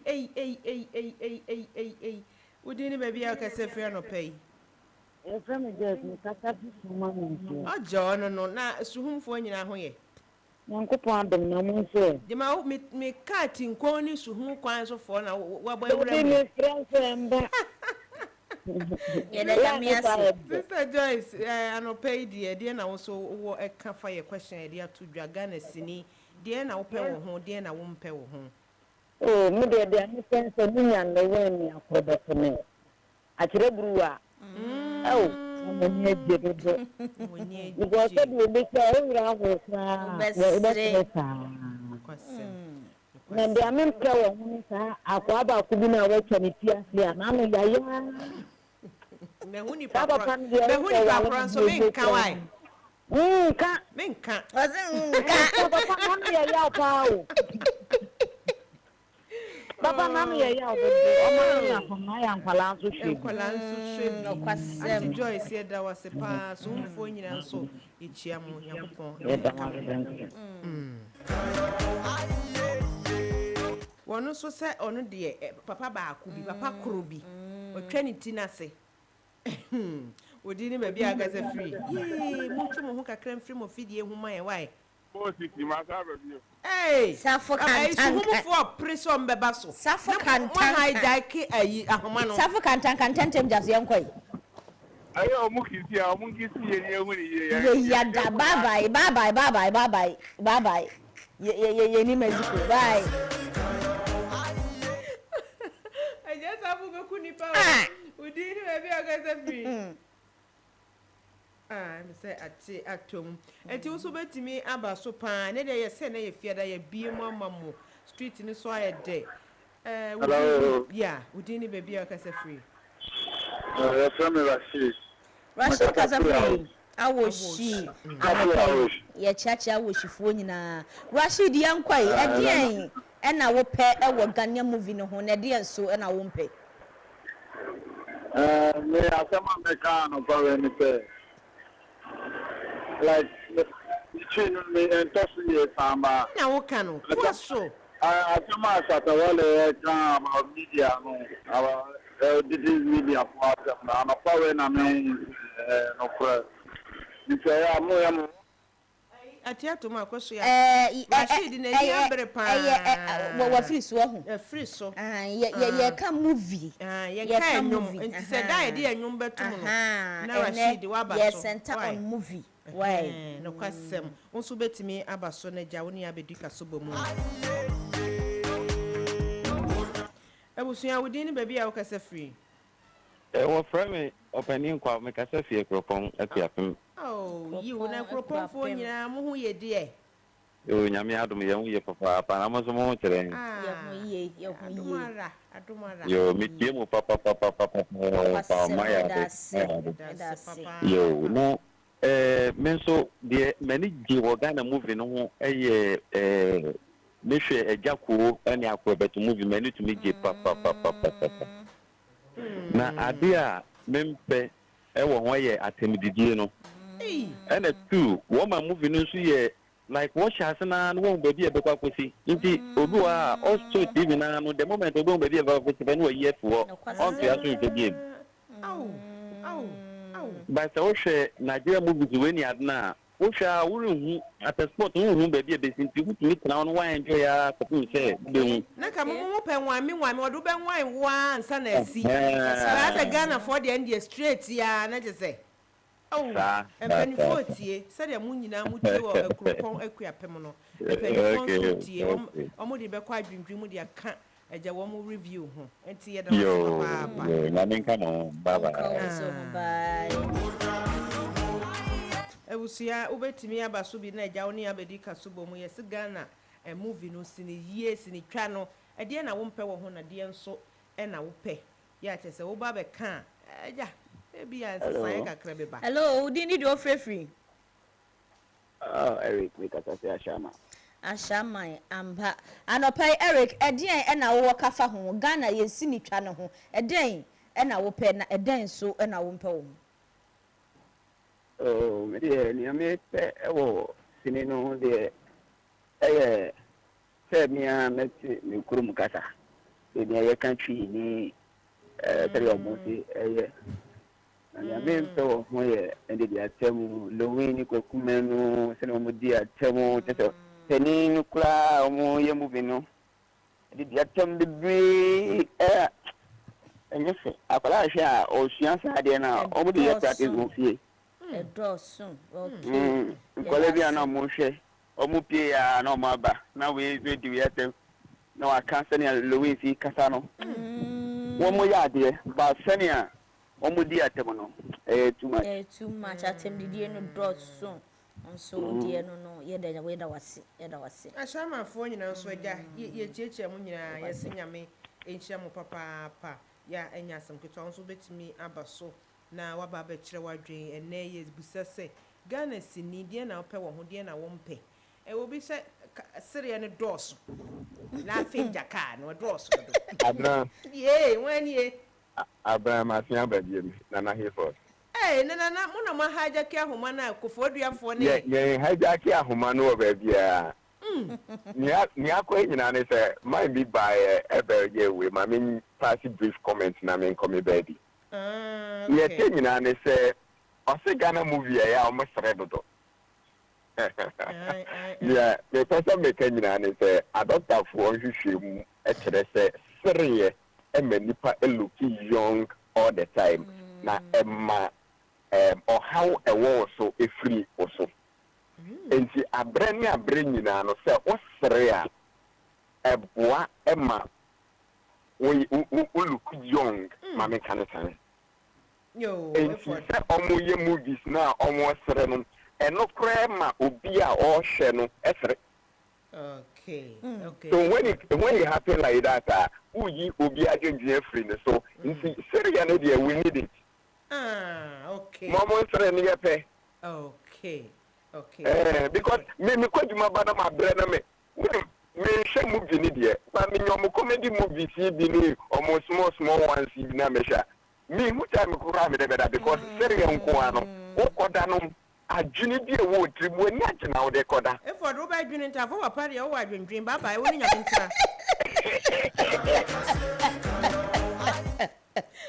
Ajonjere no so aden kura aden leta kwade fo ne ayi wuni pe ye o ba sunya ne great banasco no mo ye chia no pa na te ne nka che wa gya homa boso agya boso ko ba emi se wo bi gina so hello udi ni de ofrefi agoso ya wo say atiato mo say ba won okay na ma me fa ba ko nka ho 055 00 55522 5 no e hyen tem no ye miensa nti ne wa hwen yie pa 055 0055 522 na won so betimi afa no so aba odin baby a okasa fira no pay ye pacho jira ye na kasa ye maye ne ente wonka why hey afata afata masafem hey afata masafem anopa bibia boko de eja na dom na anopa ye bisa se de wa wani tua yi ede na wo pe wo Ghana yensi ni twam ene de he na wo mpe so I'm remembering that. Oh, the tire for 30. Oh, the leopard for one for million for type. Oh, you said that would be like a man for that will be doing it. But I want to get a business. Oh, the aqua, or Castle Smith. Let them be as I wish I tell you why I crash and second one of the concept you will too much. Once I see you too much, you can have movie there cooking with your almost an hour. I will be doing it. I concept no dot, not good dot. Once I not second one, I can be. Let dot is too much. A door soon. Oh wow, fata yankopon sha papa se de bia na gise ya mfa homa na ntum ene de enu nko de ofata enu nko anti me ya konwa ba kwa ma wo e wo people's parliament ne so etifa wo constituency any area ne mame na nyame ya na da se papa wow hey amanfo concern no so emu odin pa wo ko so ya obi se de na won pe no obi so ope on se de ono kasa omo sere dodo no enye se wo sere asa omo sere by heart em se sa na me hwe se nipa no pesa okay we didn't baby o kase frɛ no pe ata ni kasa sha amana se aye hey amana se fo mo hwe ho mo ho ye de Yame ado ya ho ya mo so e. Nyame ado mboko. Na no pay e de na wo ka fa Ghana sini ho. De na wo pe wo ho, de na wo mpe. Na jampanifo tie mu. Me de Ghana movie de mi papa o. Ba ku bi e fe no Adofo Asa. Le we ne mi abrobi. Na late Bernard Nyako. Sa movie no de mi nya ya nka de bia wo yi sa. Wow. Wow. I am a papa. Futu su wompa. You. Ye damase. Amana se fo Nyankopon enhia mo papa pa. Eni aye nsu anofo, eni suhumfo nyina nso. Nyankopon enhia mo yedamase. Hey, semuni. Wo bia tibi afo soro ho. Odi ni ba bia o kasa free. Yeah, wo se ya wote nene. Bema wudini ni ofrefri. Yeah, me di Jeremiah, me kasa free so. Oh, so na crofrom. Me ehu. So ha ya, anti gift no. Jeremiah so tu. Jeremy na ye bisa se anopa yi, edian na wo pe wo Ghana yensi ni twamu na edian so na wo mpe wo hu. Me di me mpe wo ni brofo na ya omude art movie no mama mtekra o so mu see a local language o say ye wo twifo de wo ho ene ye wo yifo nso so de wo ho ene na me say chini de me feeling no better ba brofo ni de nye ni line okay brofo no nya o line anya o line dia wo mpe no okay na dia so na wo pe wo ho de me to ni won comedy no etisa no uti ho bi agenji bi da osuna o hwe comedy ni sa o e ma o fine reflection out strekra agenji no kwasiako okay wanko Jeremiah ya dia wase papa seja so tum fon so nyina ye chiam we dia yabani aba wo ne fie da ye bie mama mo sa machine wo soro ha de obitimi fo ba so na se nipa no any more thing enti wo so betimi aba so ye bie mu ni de na chese wo ne ya bedika so bo hello so ya obi wo so hello mini aba odi ni de ofrefri good morning oh ya je so odi ni de ofrefri e pata asami antiesi frefri he Pastor Mikasa fi dodo wa. Dodo wa okwasem oyibifuo nyina ye chia mu nyina so menya yekọ ye chia obi bia no pay e wo ho. Omo so mu chia fa. Ye da se. Ye trasa da fe de bia so ya nsan. Ye mun ka fra ene de aba mamo atoma mamo. Na no pay ye bisa se ye Ghanaian movies ya ye yi e wo man mu no den e na wo pɛ wo ho na den so e na wo mpɛ wo ho. Oh, anu mo die. Aya na ye sesa na lenwe ene ejako. Ewo mu sa mo ye mo die ba sa ya na ye ni se na ye ni ade. Sha na woni age. Aha, wa ori ahokora na utitibi no kwa utu mesire. Ana afa no financial na wo mu se omo en financial wo mu. Obi wo ho a ye chesi ni bi wo e wo dodo wa ha ye no wo dangbe mu. Wow. Aha, ye no wo dangbe mu. Da Ghana direct ye wa ha see wo dodo wa. We dey na mi shira mo pa. Ya ni series. Oh, okay. Aha. Ya dodo wa. Mi shira mo papa dodo wa for munyi mutu. I said akosu aka ya yikuma asebi oyibi great ni ngoni mo mpota nyina nyame enshira dodo wa na sepa ene ene sompa ampa but ni kasafi mantete. Oh, okay. O kasafi hifa mantete nyame enshira mo pa na do nti awase omutume support wo mo film sinita na nya yize ye da enya yize ni e betumi akasa trasa but awase omu support wo mo e was se wo mo support wo resource ni hu a se de omo sisi omo ka no mo nya na sa na de la family omo wosika ngose na je for de omo wosika wo mo nta be siemu wan kaka mo nse na de la fonta le siemu na mo na Ghana so ya na we dey compare Ghana na je kasima dodo wa for ka na ewo mu pa nyame enshira mo yesu ye da se pa nyankopon enshira mo I was ya bi no mo dwen sere ya ne ani je ne ade no obi so dwen ta ade area so obi ane ne how obi ane ne choice we dey ni ba bi akasa free abegina so sa te kono no yeah okay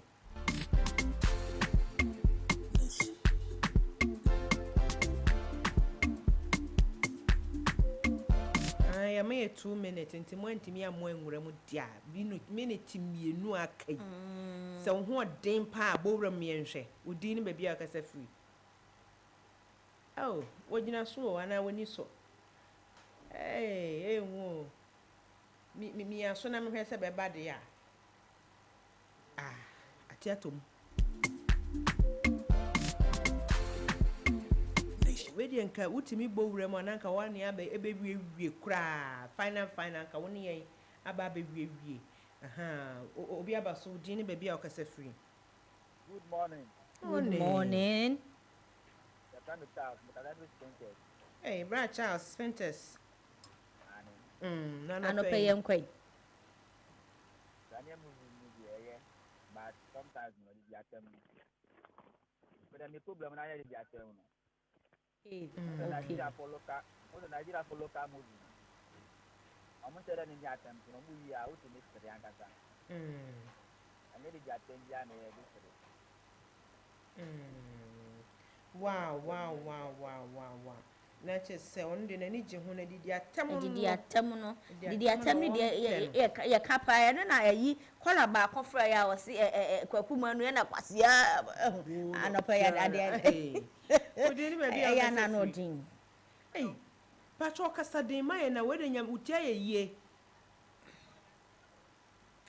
Hello, what's your tenenka? Oh, Jinaso. Hello, Bama, didn't you free? Official town. On the casa and a watch. Official town. I am quay.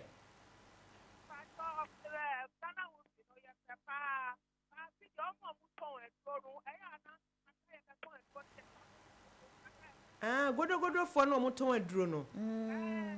Okay.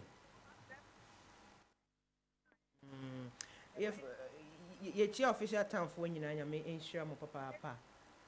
Yeah, so ka obetimi aba so bi mu asa ne kasa no minim so you so headset o se handset o se den yo ewa chiri kra yeah we die stam na nya so awia no entika ye bie mu na nka ebia the people's parliament no so wa wantimi ama vibe no so saka wawura mu so bi be mu fine but obi antimi ama mu dia na je say nya ya na aye no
betimi ato waduro wonu obi pras asem ho betimi ato waduro enti yes try na ade a ye no ye daily life no eno hu no mpempi no mo hwe e de ye storyline okay abusia ye begina sa sini twayi ne sini yie ni mu nsensem so na ma ba kire mo adwempa ye se demase na ya da ne ho aba ye ba na ja se ene fie novela fo ba ye begima wa tu entertainment for so be ba yes ye begima wa tu ye bie mo na ye Friday ntino was say a entertainment na say be ya won so wani beje Monday serious, Tuesday serious, Wednesday serious, Friday acting ene de boja ye jegu mama mo ntie ba sesia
Wonte yana. Max buy pese yes sika bebre. Misa me say how? Max buy at the bundle offers akesi obi entimin take ebro. Buy 2 for less. Manabeto TC or washing machines and a kettle for only 5,530 Ghana cedis. Na save a cool 300 Ghana cedis. But to Infinix Smart TV and a smartwatch 3,000 Ghana cedis per. Afesuma Sanka Techno Common 40 Pro and a smartwatch for only 3,170 cedis. Na see a 250 amunumuwa.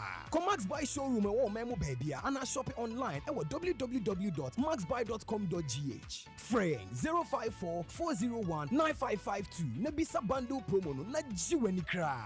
Max Buy, quality you trust, prices you love. Come on, church, let's sing it. Albatross.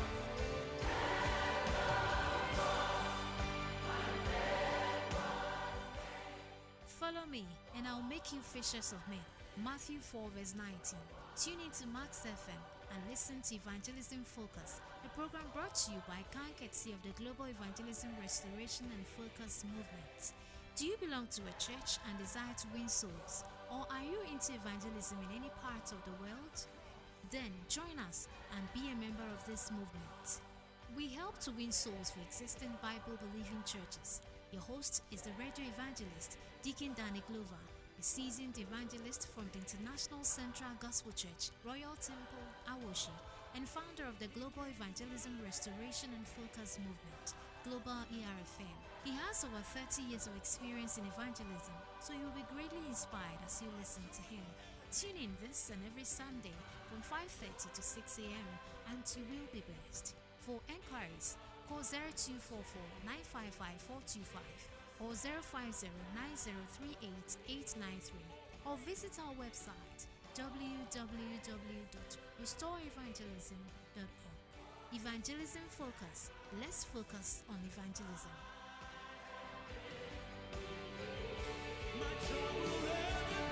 Hello, Ebusian 4. Your friend Nana Dakwa Jesse, the host of the Max Sports Park, and Max FM 89.7. Efi Joada, Ekosi Fiada, Ebo non-crew kosi se dumie nu beboa. Program no air live on Max FM. Na nika sem ne se die. Ya sesem ebo non-du kosi se dumie nu beboa. Program no esan live on Max TV. Eho ene ye boran crofire man so. Nya for the major leagues around Europe. Bundesliga, the La Liga, the Premier League, Dutch Eredivisie, ene de kikaon. Afeso so ebo na kutukubon sem dia. Enwa any Max TV, Max FM. Unim se Bukom Boxing Arena. De biaya ho Professional Boxing League. Ya de hun semina ebeba Max Sports Park jumedie no so. Afeso so Ghana Premier League, the Women's Premier League, and the Division 1 League. Ya de the statistics and all the details you want to know about the local football. And afempo agudi ensema ekoso yemaimu. Your segment bit to say the predictor. Emu hwampa ya the matches beba ya be more odds now so what me twabia dibi sounds so any of the big interviews and penifo kuku dan omo kasa edimu ewo Ghana any wiase agudi ensem omo any omo atwetwe komo nti hia me ma bedwafo efiti joada ekosi fiada ewo Max FM and Max TV.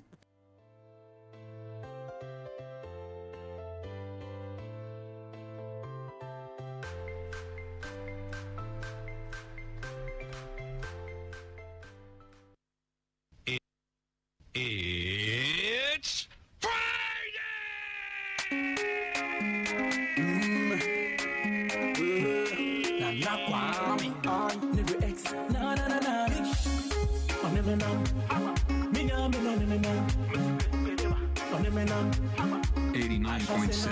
Max FM. Uncle my brother, minha baby na mafa. Aba, na manco venam. Necessary no vida ma. On and up with children, oh Yamina,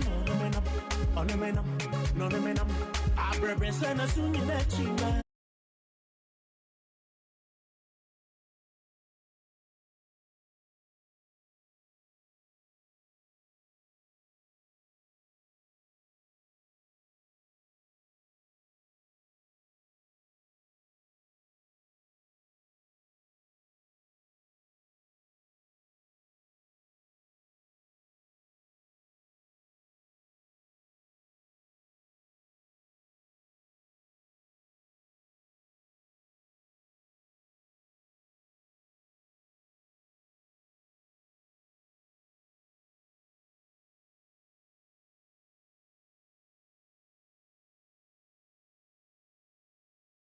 Ebusu Max 89.7 FM Max Morning Dew no asogu so a wutie no.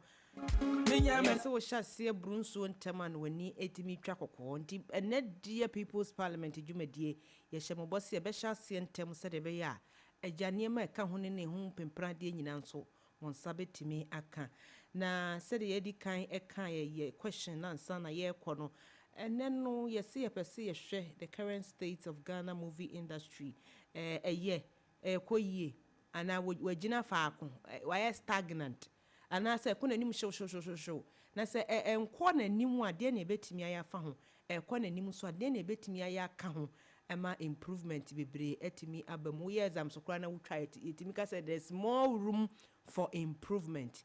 It is a social media for na ready ye besre mo na Ghana for asto so ho no me trendete ho no warm up no na ja wa ma ye di kan etie eno ansa ye wia na fe the resource persons na atum said the be adwumade no betimi akọ wano. Honestly speaking, I can't tell. Me, last time I watched a Ghanaian movie there, honestly speaking, I can't tell. Me kai because movies in Rwamo BM. Oh, then I don't know because even Nansenya TV so crowd movie called Ghanaian movies on time or call online YouTube near their social so down here from Ghana all you see is skits. You don't see any movie and I say cause a good movie about and I say from Ghana. Me say me go YouTube all I search for and I say me who search engine my movies are type by no Nigerian movies, Nollywood movies so I don't know. I don't remember the last time I showed Ache. Let's say 2 years. 2 years. Should be ache. Because I know mostly in Ghanaian Nigerian movie na yetashe. Nigerian movie na yetashe. Anya movie should be ache. More than 2 years.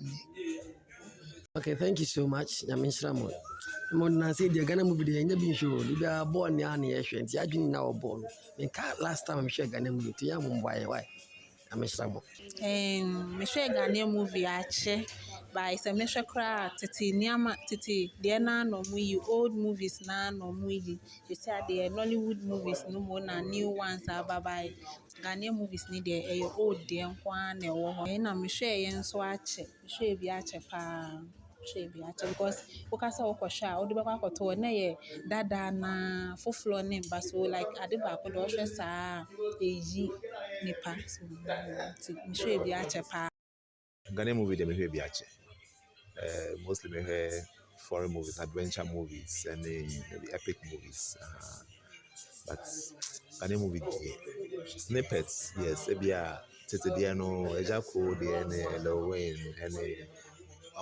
snippets them here, but movies I met na say full Ghanaian movie there.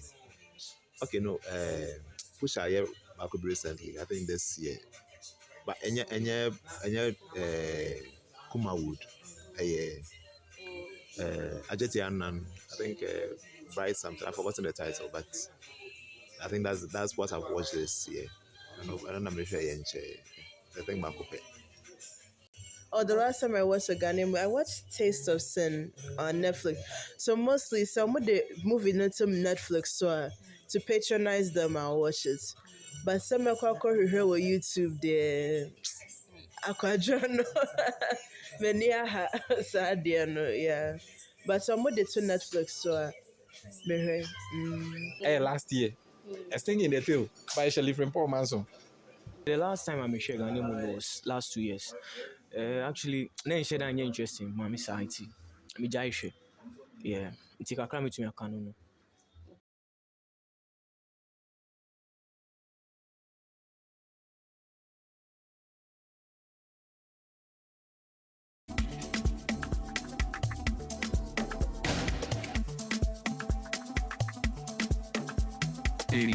.7 Max FM.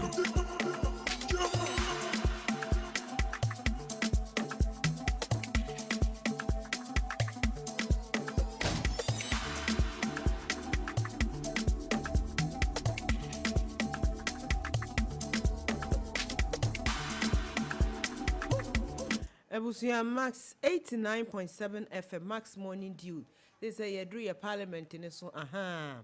Emrashe bedwem fue foforo kura je se ye bie atum ya ye boa na Ghana fo ene ha wom ne tete wom ne ha wom adwen titiru pa e fa man konkron Ghana ho no na eja ye bie mu ye sebra na so be kye wadwen enei ye se ye kasa afa Ghana ye sini ne ho ye dikan kura ye ho tete ho vibe no so dada nti we kura de kanyi ho hia nchem bebebi asa na ye se ye pese ye hu se ye movie industry na ekọ nanim ejane nan so wakotete baabi wo bre wadwonkulaise agoso ya wadwonkulaise ana se minua asem no kura da ho ayentu sabi awobeto bombo anopai wobeto bombo anopai nyabotre sede ya nkasa ya hunim nipa nso akan Ghana for adwenche wo say obi kura si 2 years obi si 3 years obi si 4 years one share Ghana ye sinida it means a Ghana ye sinu no movie industry abafom we all know say abafom and chese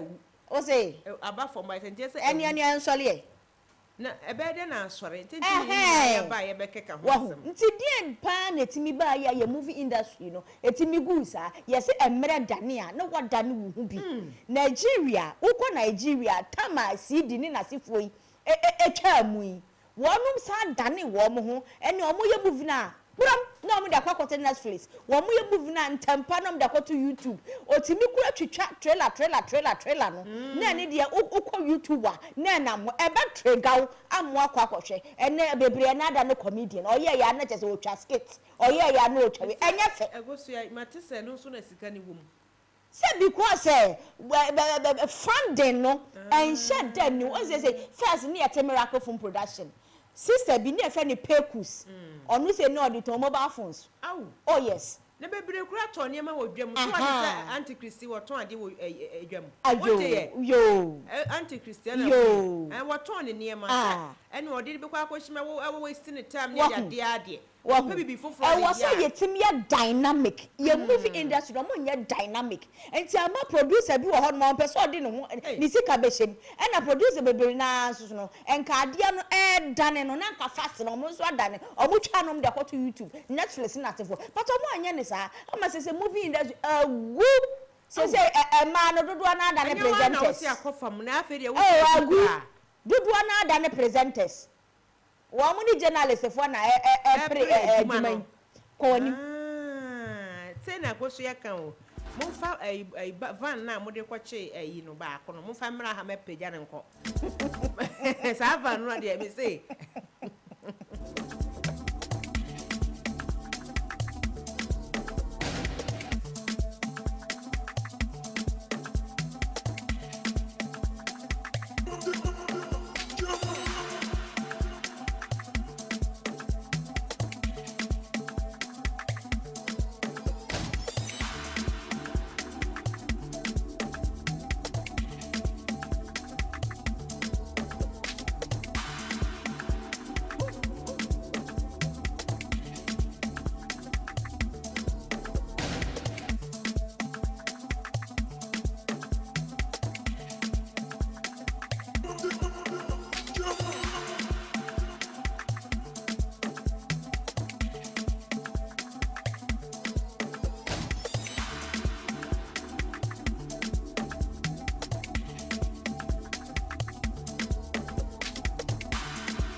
Ebusuama 79.7 FM Max Morning Dew.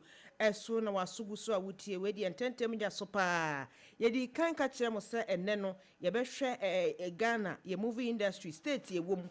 Ekwan ye betimi afa so mana kwa nanim ene eho empempena de nyame aye yadom ama yensa aka anti akofa ejani esiedu. Ai wonum se Ghana ha wo anti akofa din a na eba utrimu an se ye ma me kokko kama na oyisi ni twesi ni no ai owo ho no mo nyame ye na dom otimi ekọ na nimu ye pa na anti akofa we die ye besere wada wasese se wo so de a ye da wasese ja ma ha wadwen a ma tete wa nso se enye hwe wo de ni mu se na de wa busy pa na de ne pa de oh fa cheme wate fa cheme ma nya de kwara wo ye sa wo be ko heaven eh okay nti mpacho ye da wasesa mo akwa ba Max 89.7 FM Max Morning Dew so na ye bie parliament foforo bi a ye de ka Ghana fo ene ye hawo ne ya tete ne de ye se ya tete ne de agusi ni twafo ne sini yifo so ne ye pesi ye ne ye pesi ye hu se ye sini a ye yi ye sini a ye twa titiri Ghana de no kwan be na be fa so a be ye mana ye yie ai kwan be na be fa so aye e mana ye yie yeah abna me that Facheme pa Facheme mitia it is for na so ti for so industry because I mean when you make they say what can what bre wan what can what bre enti hu ni abeka biem ao mabo hu ni abeka mpa oh what means question na pem no I think there's hope okay okay ata go fa kasa na me ka say there's a crop of producers and directors or more yet nyoma not much but so and their storylines and their stories are not that bad and there's hope say there's a future for the industry your pace na economy slow the pace is slow I was say yes me movies they bring that it's not so mostly because of a financial constraint. And also in other jurisdictions, no other places, no, almost minya funding, even for script writing, almost minya funding, even to develop the script, then to do production. If you are hoping a production, funding for post production, in Ghana, that funding sources, maybe anyhow, we'll tap into. So, if anyone will tap into say major funding, a interest in it.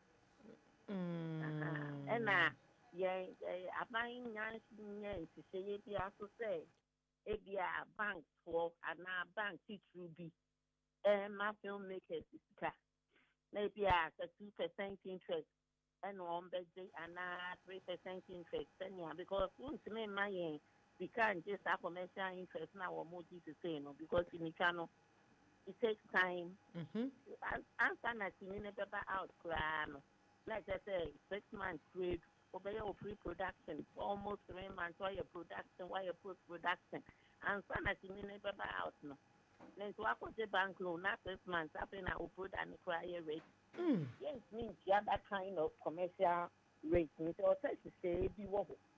So in the first place, no, I would say, get you to when who say, it is something that is important. A yama or minor. Okay. Looking at the job creation, jobs that are creative.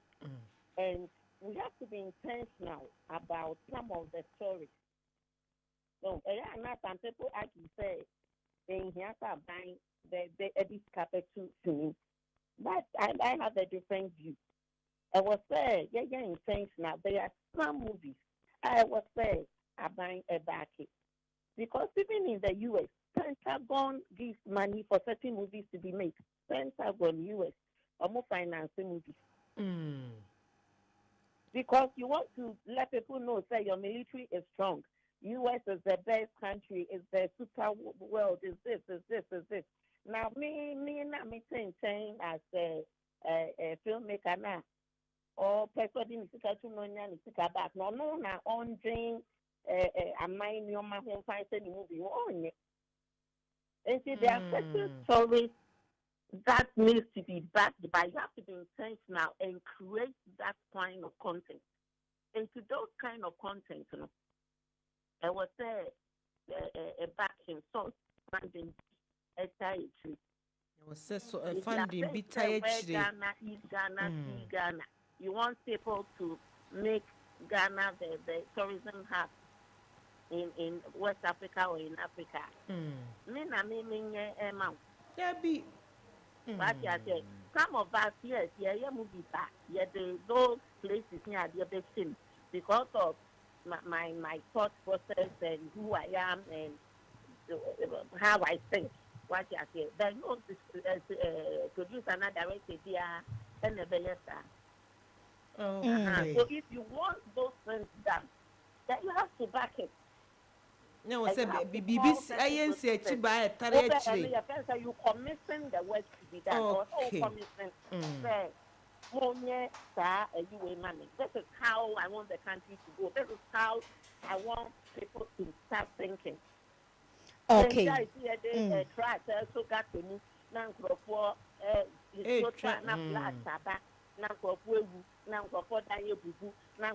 cholera. Government will end up spending more money paying extra overtime to doctors and nurses. So we are not looking at the economic implications. You're not getting the brain. What you say? And see, it's a whole lot. It's a whole lot. It's okay. So you're not funding now. People can make more movies. And I think the filmmakers know and anything. So they are, I'm sure with the new board now, board for what to know. I have a lot of trust and hope in them. For our board, I'm hoping that they come up with ideas and activities. A better around Accra to be able to get investors interested. Because we can't buy one, but we need investors to also invest. Because if they understand film is a good business that they can invest and make their money back, some would want to go that lane. You see, I will tell you also, so yes, me putting it out there for investors to be interested so we can get more investment. Now we can say a investment, and I say, Chiba be one more years in so bet me up. Who did this? And until I say, one more years in, I will be any business and away in a near free in so no. It's because we don't even have the cinemas. Cinemas are who we are, who is in Okrano. Yes, I don't even agree with that. And who we are distribution. Now, yes, problem, Kakra. Because it's okay, it's a streaming platform, but yes, but the ideal thing is for you to do the cinema run. Who you are cinema TV? Now, when you're sick, now there and son are called streaming platforms near this. But to me, dining in one, we are now a streaming platform. It doesn't make you maximize. Sikana udi shame na say asanya kwa lock wo baby nti say ande em na me fa me sika kwa ye me business and sana sikana ba and see thank district the base 200 and a district I wa wahi na here one multi-purpose hall every district I would say me in 210 was a district here with simultaneously you take me you can across the country. You make your money back that way, but we don't have the infrastructure first. This is piano. You see, multiple souls. You will when you say, "Ubesimi, acquire your money." See, gradually, these are things like when we say government support. These are some of the things. The infrastructure has to be there. Nokwasem. As I say, your money and your ball. That's not when they see stadium, no need stadium across the country. There be. Stadium, no, I'm not more ball. Once in Qatar, me, ball, me, I'm going to see stadium and my ball. And I say, be a uko hospital, not doctor. I'm the news, no. Auntie Akwafe. All these places now. Hello. Again, investors, so bet me a bim. Investors bet me a bim. No question. Yes, I'm one bet me a CD. I'm bet me say, we need say, you know, say when it's done well, it pays. Economy, multiple for cinema biwa. Or bet me a stage play, or home bet me a concert, or home bet me a BBR or home. I was say, private partnership to BIM, investors to BIM. Na aban so ye no so be ye na aban so ye ne ono so be ye se de be ya ye benya bank bia aban betini etu wakase omo hwe sinika frontem se de wo agric bank no se de wo agric bank no because the jobs are still making a creating no a creating jobs to pay the Mika, yes, for making some adults from caterers, carpenters, writers, costume, fashion, value chain. Just say adults. It is a good and easy way of creating jobs. Wow. And what the content we turn out can do. One that we need to use some and theater, so theater in general, film, TV, stage. You know, we need to use that to rearrange the minds of the people. So, I want us to look at more. Be intentional about it. So, what's the Ghana we want to see? What's the Africa we want? And the Ghana we want? What we want to do? Where are we going? We need to shape things. And the fastest way and the easiest way for people to understand your policies, where you want to go, how you want things to be, is by dramatizing it. Wow. Auntie Akosua green no nyam kwa na misi ha meni Akosua na wa Akosua nso se wo question bia nka ode ma wansa na wagya mo akọ we dey fa che ye na dey me twen pa fa che bai akora we sa unko heaven da enso Akosua me dey Auntie Akofa ne me fancy si ani na ka me di kan kora bisa ansa na wo nsem ni nyina wa bisa na ono so ayi ano na me bisa se won se o ka measures a esese yemfa nwu akwam se de be ya movie no ebetimi asan apagya ye ho ye me nyina ye bedi adanse se ne movie no abafom a kwan bisu no agu na ye bisa se ye de na movie industry etimi dru sa state way because emire bia atwamu wan hwe Ghanaian movie a chese wotena enye yie wan hwe ayi efe ne se ye ba enkra ha Hollywood fo ya wo hwe enye yie akwafa mo time okrampo de David Dontomo Edinamo ene nasefo wo mu nyina ye ka wo mu de kasem kasa wo mu movies ye kama ukwa ayi efe ne se twifo yi wa ejanto chese adoso na ye hwe wo mu movies atim say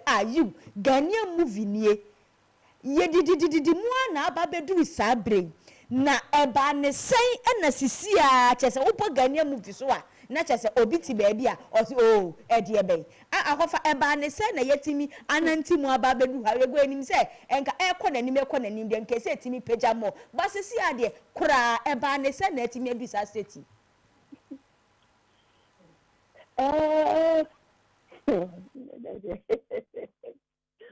Yes, who said that you were question? I don't know where they were when it's here. Akosua ye na dwen so de pane e wo wachi mu ba bia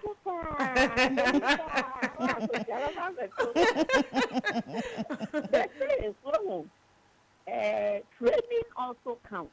Okay. Training is very essential, very important.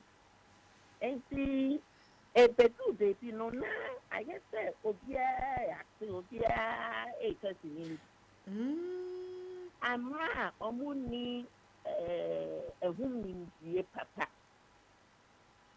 And you know, if you want to watch us now, so now we are doing. It's a yes, I'm not Emma and for interest. Team now yet to say, now what was in the cry and you're fine. It's a yes, for poppy now or more interest, no air baffle. I'm not saying, say, we are mature, I don't do it. Because you learn from, you know, you can be an amateur, but you should be focused and learn. And when I say learn, men can say, yeah, they might go invest in, also go invest in media and there are informal ways that me, like apprenticeship, see, now you know, so you get the knowledge as you go along and do things better. Indeed, some have done that. They've been almost 30 years. Their movies are not that good. They say no, almost it's getting better. It's getting better. A bigger, I mean, like sometimes you wonder if as a talent and so on. You know, so if that is what you want to do, at least take the thing. Not see and one year crack. Not say proper war, you are 3 months course is big. And now they see me after acting coach. What so be a must say only. So say, oh, can you coach me in acting? Say, you know, but when you start seeing back who seen me and they start calling themselves superstar. And see, oh, can't say, you do better happy. See, I know. Did you watch some? I come home some. And now you're cool. And I find you could see him. There was time I found more, yeah, I hear a lot of them saying these things, and I just quietly laugh and go my way. So they are not even ready to learn. They are not ready to learn. They are not ready to learn. Yeah, so there must be some sanity in the system. I am not a woman. So I'm sure NSA will be up and doing. Make sure that people are registered, the girls are strong. And, you know, all the girls will make sure it's okay. We are your members, yeah. Refresher courses now and then, every now and then. No question. No question. Your mother will all get better and we all move along. No question. Okay. But okay. It will all go back to the funding. Because the funding be a while, I can bet you say there would have been more movies. That kind of a while. More movies will come out which are good. That's depending on who be a crazy or woman. Or depending because also you can't just sit down. Also you so if you know the payment that out fine. But opinion cannot hear into no I am no question. For fund and investors being Yana or more, okay. More movies come. Yeah, that's it. Magic, telenovelas, and see, more people are watching those. I just say, once that person not a money one. It's not for focus shaking it. So say no, telenovelas, no, everything.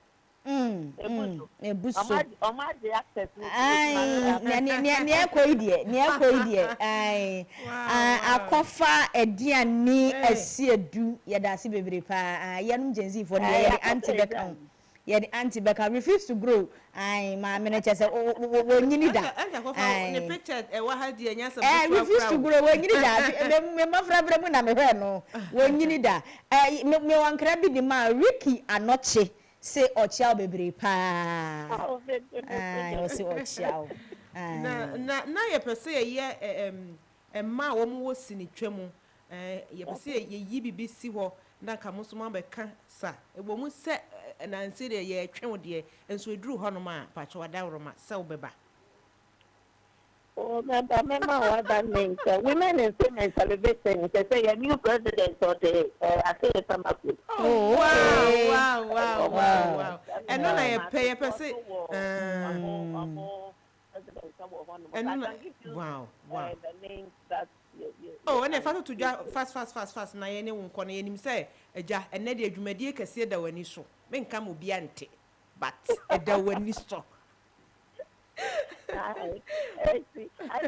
from next week to next week me new restaurant no Kwame Nkrumah Memorial Park. Wow. And yeah baba Shadama ye invite Kwame Nkrumah Memorial Park but your date near that bay Family support the one inside of nice one but your date near that bay Monday yeah but I was so Shadama ye invite now I was here with to say anti akofa so be per se bia o trafa ho 1212 bia no ma be no mfre we den tentem ja so pam oh I'm 020 020 815 2210 science suma mbiem 020 815 2210 mankase order corporate order oh wow and I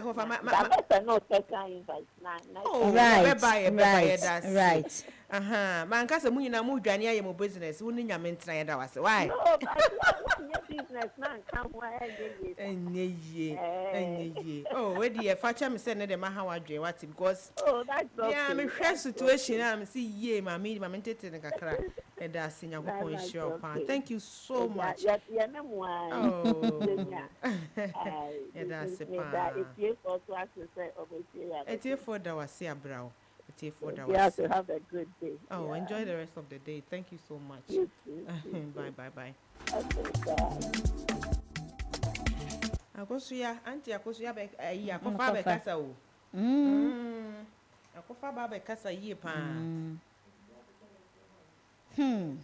enti eja ye behwe ba ko kan ni se funding etefo ni ye adwen na se sinitwafo no se de ade no e kɔ fom e kɔfa akosuya de o se agu kura na se agu we ya se no kra da hwa ye se sinitwafo adwuma na da fom a kese agu bebre ye de aye skit ene mema yi afa skit ena e ma no so afa presenting ena ebi mu nso so agade ye omu business ni agade am agu we aye frefre kobo obi pese o twa senior na ene de producer o ni sika no afere obi a ena me aye frefre kobo enti no mu wi na chese obi age ne kakrawa na opene ba bia ate wow enti se ye bia homa ni tuma na agya wo so wa 055 159 8321 Ghana sini na gu ana enwu ya den na ewo se ye fa ho na improvement bam obetimi so afre ye 0550 055 522 na ja won so de wo de aba abeto so na quickly ma yenko ahoma no eso na ye ni owura Tony Asankuma pacho dada we die man kan ye na ori achemi o pacho nyankopon hira se ye fro na waje so anopa ibritia wemu enso watimi ehue mobaba ye se ye da wase papa na ye wura Tony Asankuma ye kan ho asemi eba ne sini ye sini twa ne ho nkro ne ba wo bo ne ho modin ye pa ya enya asem ketwa enti ebeka se nyankopon hira no se ya ye fre no waje so mi wura ma chi ema wakwa aba Nyame Jose, Michael Nuntifo na. Etifo Jose, eda wase abro na ho mpoti se nie. Nyame adom ye won kwade wadi na. Nje se won kwade na se bibie ekwaye wo sini twadwuma ni mu ahu. Sinima che diane de ye ka se for some time now nyoma ukujinichi na wo sha obeka so nyoma to sneaker but ye give you say ye boy homo den kakra ebichi asen ujina ne na so sinu da dem na je se ye nyina ye gitum se heden koyie sa en no credit ye ka ye share in etwemu ye fa ne say ya maybe 5 or 10 years ago, we need to say, Nyoma to Sakaka. And in Finna, we need to make a say yes, industry not from Kaka, but to say any kind, you say, the boy who mobbing Kaka, Nyoma between Asa, Banit, and also. na wogye de sɛ deɛ mpaa na sɛ sɛ nneɛma a ɛyɛ atete atɔfo ade na ɛsɛ akyea nso emu yɛ se abebuo nyinaa wogye de sɛ deɛ mpaa na ama nneɛma kɔ fam saa no yɛne anti akɔfa egyan ne esiedu akasa wɔso ɔno deɛ funding na ya munya no titiri mu a mutwa sini yi sini no munya sika nsi achi ba bia nti na ade na ye we word saa na mokɔ a onipa na obre no de ni sika kɔhyem na ne nsa nka hirabasa na fe wagyae de akoye business foforo na ɔno ka funding asɛm die na won so wo ka afa ye sini twa ne ye sini yie adwuma no ho a sɛ wo ka sɛ akɔfam kakra no wogidi sɛ denti na ama na akɔfam me kra we ọmọ a ọmọ ejuma ewo industry ni mo be 10 ejina ho a emi na idea we be so on because the biggest issue is the lack of funding, but mention say one of our biggest problems is we because distribution as in we traffic in via bibi a ye be kwa akoton sin no ama nko nya sin bi ahwe no no and I'm say a problem because udo wasoto from now here nkofo bebre wo ho a ye be ka se we bia omu we ska omu nya omu de be she si ejumoni but omu sedon be bia se omu discount shemo a omu de nya omu fika ne back if I say there are people willing to help but omu you say omu de omu fika she ejumodi anymore and being so far so it will be something I make us say to see the biggest problem with the film industry has to be distribution. The beer via your beton ama in conform in your musica and also your beton ama in conform the book in the action. And also come a casca some no one I say a yaha dream one a hard dream plan.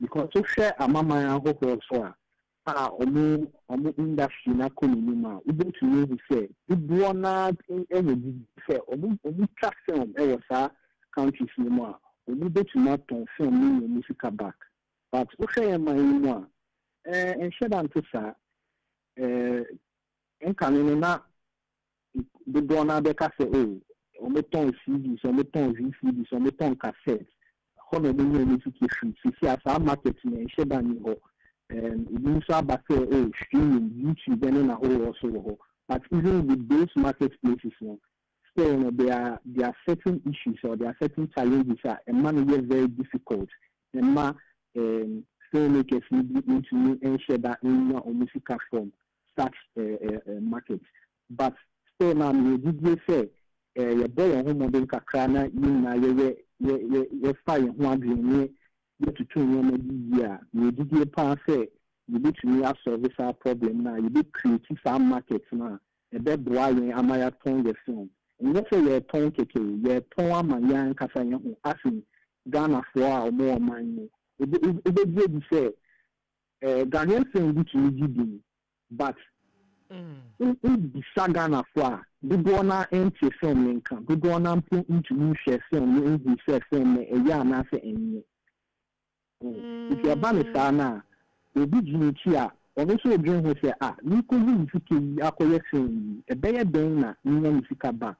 Because, say, in conform to Buana, a chef, a bit chessa, or any chessa, you did you are there now, Oyan. So you choose Cakrampona, a good to meet chiefs can and say a bear, also a Cacrana with the chef, if you would be. At least on Saka back, at least you, at least. Would they mocha? Unyam Fasco. Boca.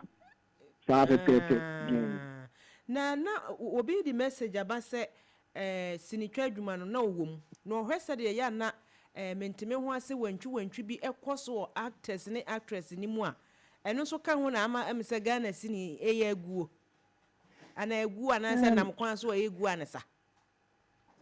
Maybe I will be family. I make a say baby. Business being what and sector being what issues in terms of more use my second. The crowd that kind of cry, the June or crying in one of people do a among shed and tom one say.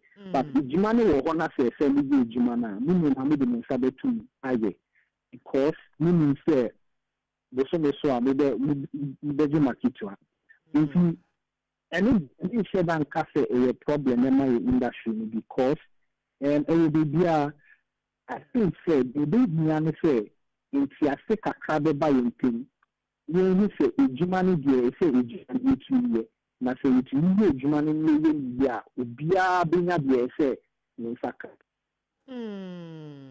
No being so kase producers sini binom ni wo nyina se bia obi yi ni se bia opeso yi sinia can say me can bro for saying conditions amode to a man titiri so wa anye say amema wonye se nti ama say apart from distribution ni sikasem no enipa nkasa wo mu yi omo ho adi se me pese me yesini no aso wo nyina adwane ko field foforo so and so ya need to make a fair bia no cry wo mu pa ni say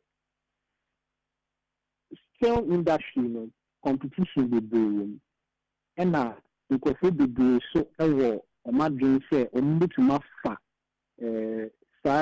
sinitrodin no adidi if you be say there's a lot of desperation and because we desperate be do so sa because so it will fa ho it take advantage of them if you and be a cafe of Faso and answer or due to say a beer or work but the sounds to be say industry which is demanding answer back. It didn't penten should be a being say or born home modern a bit near the kaka say in Sakamedia. You did say sign your money na subika. The creation with the cost and or more we take advantage in so definitely it do the ending they be exposed. Na ebia base bia obi pese obi twa cinema bia producer bia na filmmaker bi ana director bia was so no aha na dwea ma bibia si ma process ma ba mu ana no de ye intense ni to me cafe e pese ana say intense in say nyoma bi say no obetse so na obi be ka say rumors and say speculations but obi oni in Brad in say the fano wrong and say any bibia say for so me personally we advising young actors especially in Bano or personal industry say when you are faced with a situation like that now oshana say end boawa e say train you can so between a report your mana you own kwan say be reporting na say in that should be so and that's so I will be between the aboa na efa ne say wakwakoye obi a obo ma sini twadwuma kwaso da ben last way a we ye da ben nkrofo peso productions need to be also at the moment we do have to from cra I think say this weekend cra show be a premiere or Silver Bed Cinemas the title here the Cloud the following week so another very exceptional Ghanaian film my friend The Fisherman and did say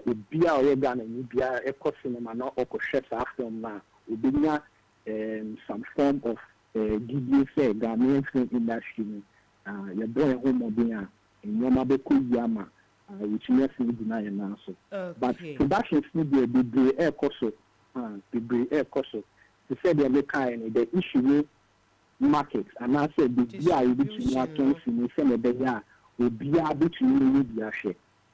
Okay. But Jumane ekoso na asa ne ye nte ho nsem papa aka ne kura na technology kura nhyɛ da ni ho no ɛna yi papa yi di si di so anya wo ye dan wo bɛte akwakwahwe bi enso ne mu wa emfa ne sɛ AI wo ho adefo ntenten fidie ɛmoa ede bo anyina no mu be yi sini na anasa sini ne ekoso a ye hu hwe we nya wo na wo kan obi tifi obɛka sɛ nti sa na bibi ba be koso silver bed ana se bibi wahu ujiri se die nti na tete na na hwe ni wo internet no wo ho but na enye popular sa still na mutimi make sika adenti na nei die na bibi ay available no mo de boss na why make I say also because of the buona you make I say omega the audience no or maybe some interest in Ghanaian films. I think or when shut down for Omaso into form say or me see I should say this are air coso. And the crane then you're almost on the fault. A way industry and when you get almost set position. If you did say a Jima Bibi or a say a bed dwa in Kofu who say, oh, industry a destroy a cost of films no. We trap Papa New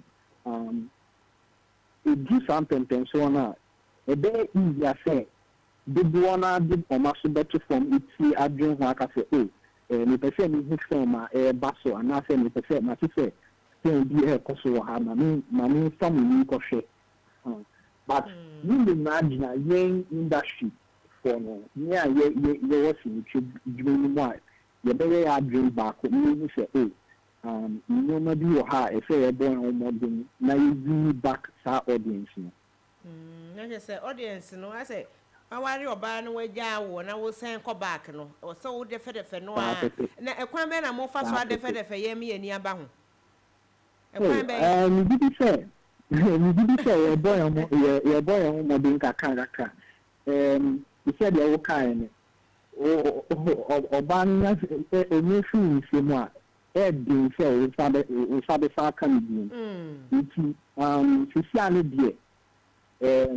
It starts with the way. I think films now about out. The bomber Diana will travel me, we are Ghana, now bomber Diana will travel me, not to the cinema. I could share some of the Ghanaian productions about out. We don't say, oh, industry and share the visa, born home mobbing, a cafe. You be sabbe ben you be sabbe tunya you pijama akudina BDSA you ra Tony akosua de o si da fom a ye 1 in 9 wo da mu dada wo o si da fom a ye 1 or 1 in 9 wo soro sini twadwuma no ani sini no me say akola paase kosua de na wo ka kire wo nua berima wakwakoye obema die na ene ye ebisa just ni twa ye nyina ga na ye nim say aba fom uwo sika nko ale na so wo pese wutwa uwo ho nimde kakra wo betimi atwa na se eye regulatory ni ade na ba de emi se enne no eni ho biem na se de wo yi ano a wo kire se eto da bia ema ni bi wo ho no mo a wo no pese o mu wura nim ni ade a eye nsem bebre no empempi no yesa etete se director bi wo ho na producer bi wo ho na se wo ho ye ne fekora na wotimi ma wuro ya wo wi opese wo no tree street eno so ho asem tesen na make us say that don't be if you now kind of cry it will be beer but it will be beer I say for so it will be beer I say we always speak up against it. If you say the maker and say, oh, Obama say, oh, prefer industry, I say, oh, my, we need that phone. Now, we need to be out there, who best I would say, moi, or me trusting, you know, say, oh, down, now, who say, oh, this side, Koswa, oh, who right, say, we very report some up in media, and I say, we better change from because they allow for the inspiration, you know, it take over you are definitely or more so or maybe take advantage of you know almost all home channel but it may be a say your support here and I say be a say you to say that is how things should be. Ayo kwaso de na nso enya de say mo bajitum sa de no eboa anase bibisa na maye misa sesei emre bi kra eye lewen Ghana comedian baako ai wo se sesei Ghana movie industry na be peja e be gina wo no so e na apeja don't you think say kwan bi so no ni titiru ene kuma wood no entam titie wo munti a eno titiru aba from mo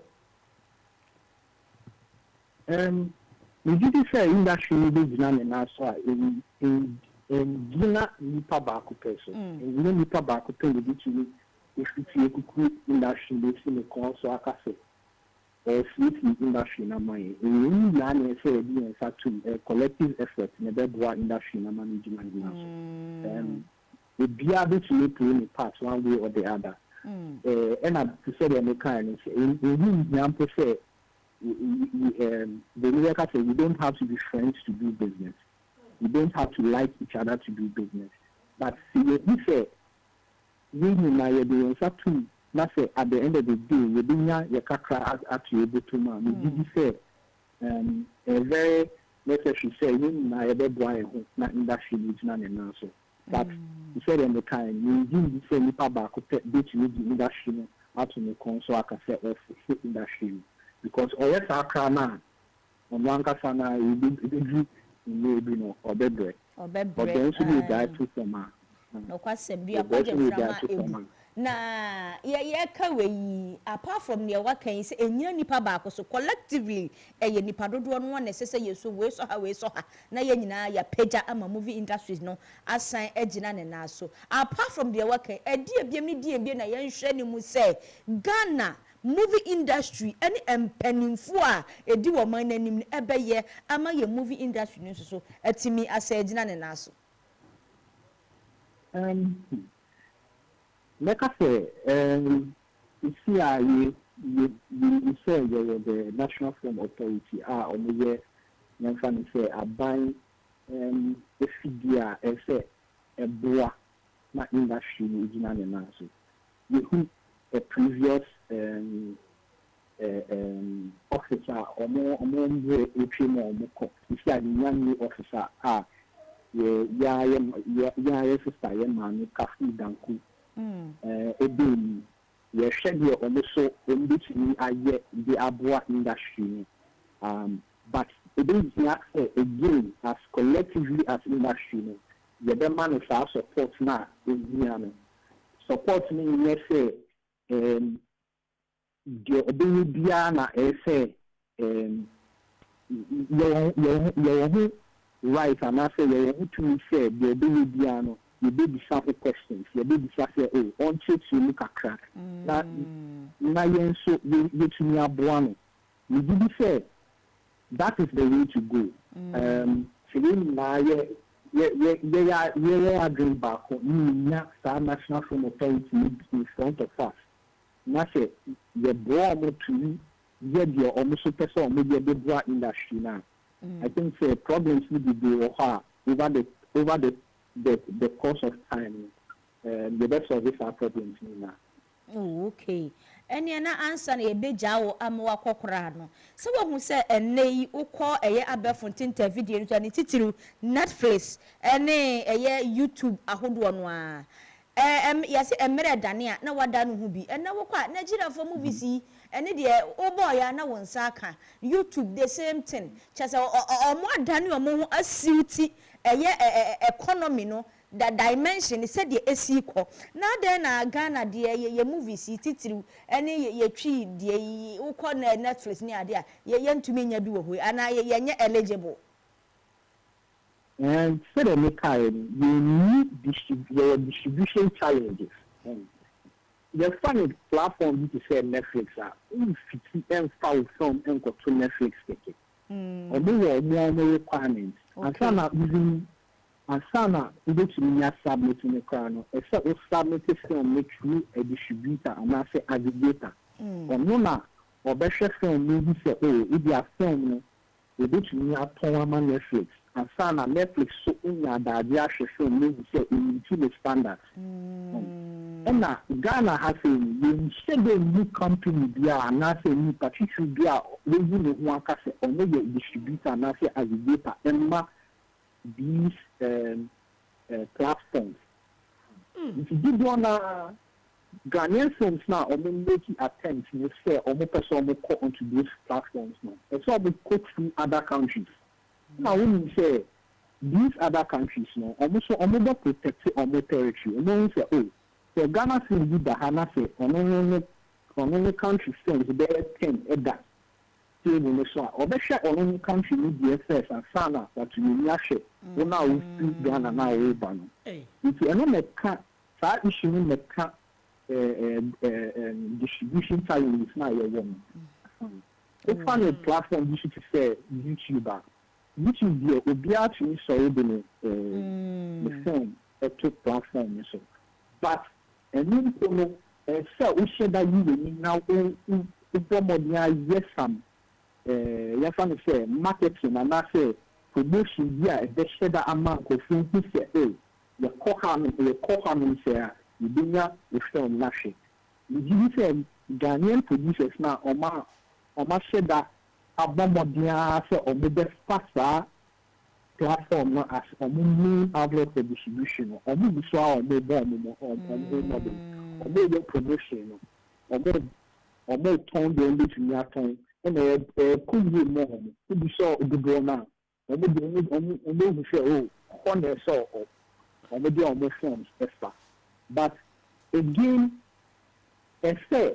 Jimane kakra wo ho say ombetumi aye normal reach the public now because he said the way I make it before no don't you know say same the do pa but we start Ghanaians the bear omun share I don't think omun share that should say bibi wo ho a say mo timi mo ho dawuro yiye pepe that means you have to see wo ho no man omutu ya ipadodo na so betumi akọ YouTube ho ma akọ Tony asankuma yeda wasepa balisi ni twani sini ye wo Ghana ha wontimi nyini din emfiri mu wabeboa ye mpama ene ye discussion na akoyie sanso na anti akofa jandi esiedu wono so ebe kire na dwen won so betimi de wadwen kire no abaneja woni ye awie kura na akoye Friday die si ebi mu anopama mo ye san bi mu nyum ne ye da na wabɔ ne mpre no ko ejamienu so na nhu ne eba enti 055 159 8321 Ghana movie no ba bi akwakoduru sese no de na betimi aya aka ho a improvement beba ana wugidi se ba bi e wona wo de entena ho no ma yo wudi ni ba bi a wo kasa free anopay safo we de what parliament na no se mesema ma wa yi ba ko ha wo wonwe akonya ba akosi ha no mo a wodi edi wuduma safo what tie conversation no wo so de na wo kan fa ho I said moving for Angasan utie o mo interviewers o mo ye do training yes safo jira ye na Ghana for nte wonka o te me ka say aha we de ye me say utie o mo kasa na o mo interview bebe na o mo kona e che enkabo mu head ni ho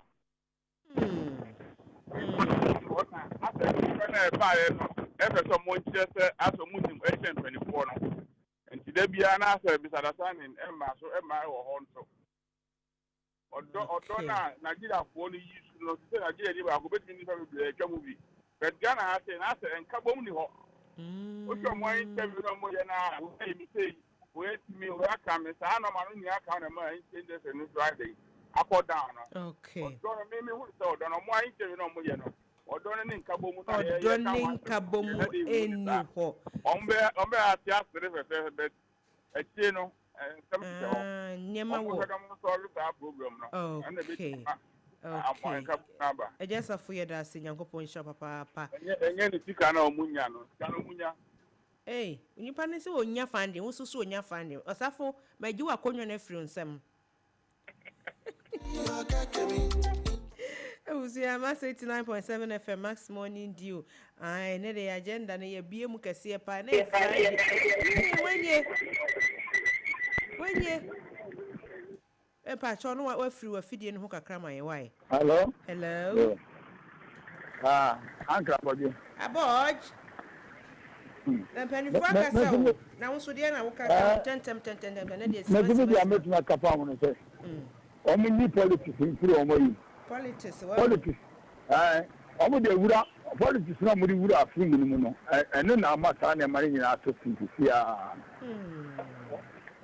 okay omo sa na mari nyina bo mba ko no di na MVP platform bo mba ko no di na DC platform so edu we say wo sa party mu de am so mutumi no nya djuma wo party mu de am mutumi no nya djuma as you free your politics na no aka politics na na etakam na yi Ghana film maame do komoni ade wo na ho awon tumi nyebi nkore ese na we nye skara ka na okodina we platform so no ye ndi de omo ye no eno na akofo sa na manyina ba we say wo party mu de am no nya djuma wo party we de am no nya djuma ena gunji some person ka bomba dia omo nyina omo ni omo free party ni mu no omo ndia no ma situation no omo sa fanya djuma ebe jina kora ta break eda se papa pasa eja wa ba be che wa dwan akoso wate ne eja ayi kan wo se politics ni dooso ayo wo se politics no e dooso papa se wo yi usini na wo do hu for ayi politics de yes na mama for interest na ati akọ down wo ho nso we producer wo se wakọ ha de ne me mfrew e ma wo mma wo di ni ba bia wo kasa free mame Good morning, Atamax. Hey, Atamax, me na me di ma me aka odi hu ene fa che me ma anya de why? Ayo, no. Atamax FM. Wada roma wo de na ne de wo de e ka ho amaye na e fiada nso na je se. Woni awie na wotwe no. Awo, abi da be kan se yen kabum a area juma no na mana o movie ni nkoso. Also second one sikasem. And obi anye job resort no. Se obi nye sika chini ni ase amembedu wa chini eja movie ndie ono so oboka koye ne de enti se obi ade se we yu sika we su ni sika am se first no ma ati movie na obi a woni sika na omu ni se nya omu nya bom baako no obi a wo sika no ma ye nkabom no obaako adi ani no ma ye movie no na de mate me ho ne dos too much enti se be ye pa de ade se come back to nkabom a ayeye no ndi eni a ya agin ye baako no. Nyame insha papa power of Atamax FM yeda se papa enkabo muli odi ni baby o kasa free me pacho nana Hayford ni nana ya mo akonwa ba ko wa ha o se sia no me constituency no ya ye mi ni street so de ba ko na menso metimi aka ne sɛ enkambo mu no Ghana movies omo ye nyinaa yenya e wetri na ye hwɛ ne de ye ni ji ba omo ye no sen no mo nkambo mu tie ene wo ye kame ene wo ye timi menteme ho asesa no mo de te ho no mama movies no e ba frem no but me de sɛ ka me nko ami nso su yanka ban so because aban so ma or the proper regulations beba omo betimi e de aye industry na managina because assuming say me work na me pese me de boa enam say na me ko me fa ka me koma o ana mo ntimi hu me mba me nkyenti no omo be de omo ba nya flash car no mo de aye omo programs no e bia na aban ewo luxury cars bia ebetimi aboa ma movies no akonani I mean they should put a proper plan.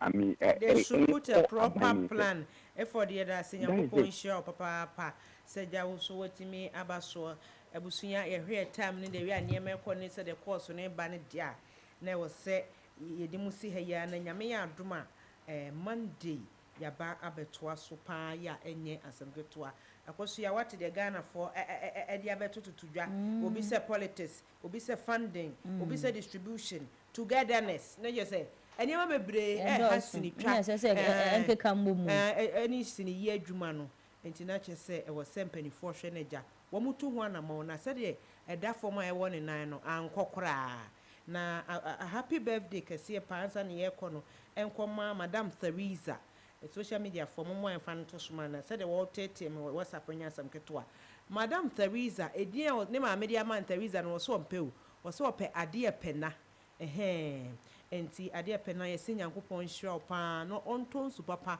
ehu wa bra bo so wo bra ekenka ho afie ne ohwehwe bia nso nyame emfa emma wo pa ya enye asam ketwa sanso na asida kase ekode ama Mary Moses Herbal Center se eja wɔn ɛboa yɛ de biara ne dan nyinaa de biara ne dan nyinaa na yɛde yɛ people's parliament yɛde yɛ street vibe yɛde yɛ nneɛma no nyinaa ɛba ɛbɛsom ghanafoɔ masbaifoɔ yɛ dɛm ase mo na makɔfa philip essence phone so kama afei mu promotion nso a moyɛ no mo sɛ mo abie mo outlet no mu yɛbɛba ne mu abɛdi kasobo mu aseda kɛseɛ nkɔmmɔ a dj holy dj na watwe fa wotu wɔ hɔ no mu paa yɛda ase free monday bɛpem ɛnɛ waboa yɛ papaapa akɔsua green onyankopɔn insure papaapa alexa production assistant yɛda wase medin de abena krantema abosi abena ansa na no ma menkyia me papa apostle solomon amede okay abdon abeni na makaidi no amede apostle solomon amede nyame inhyira no papa apostle akɔsua so wɔkyia pa na watwe de ɔse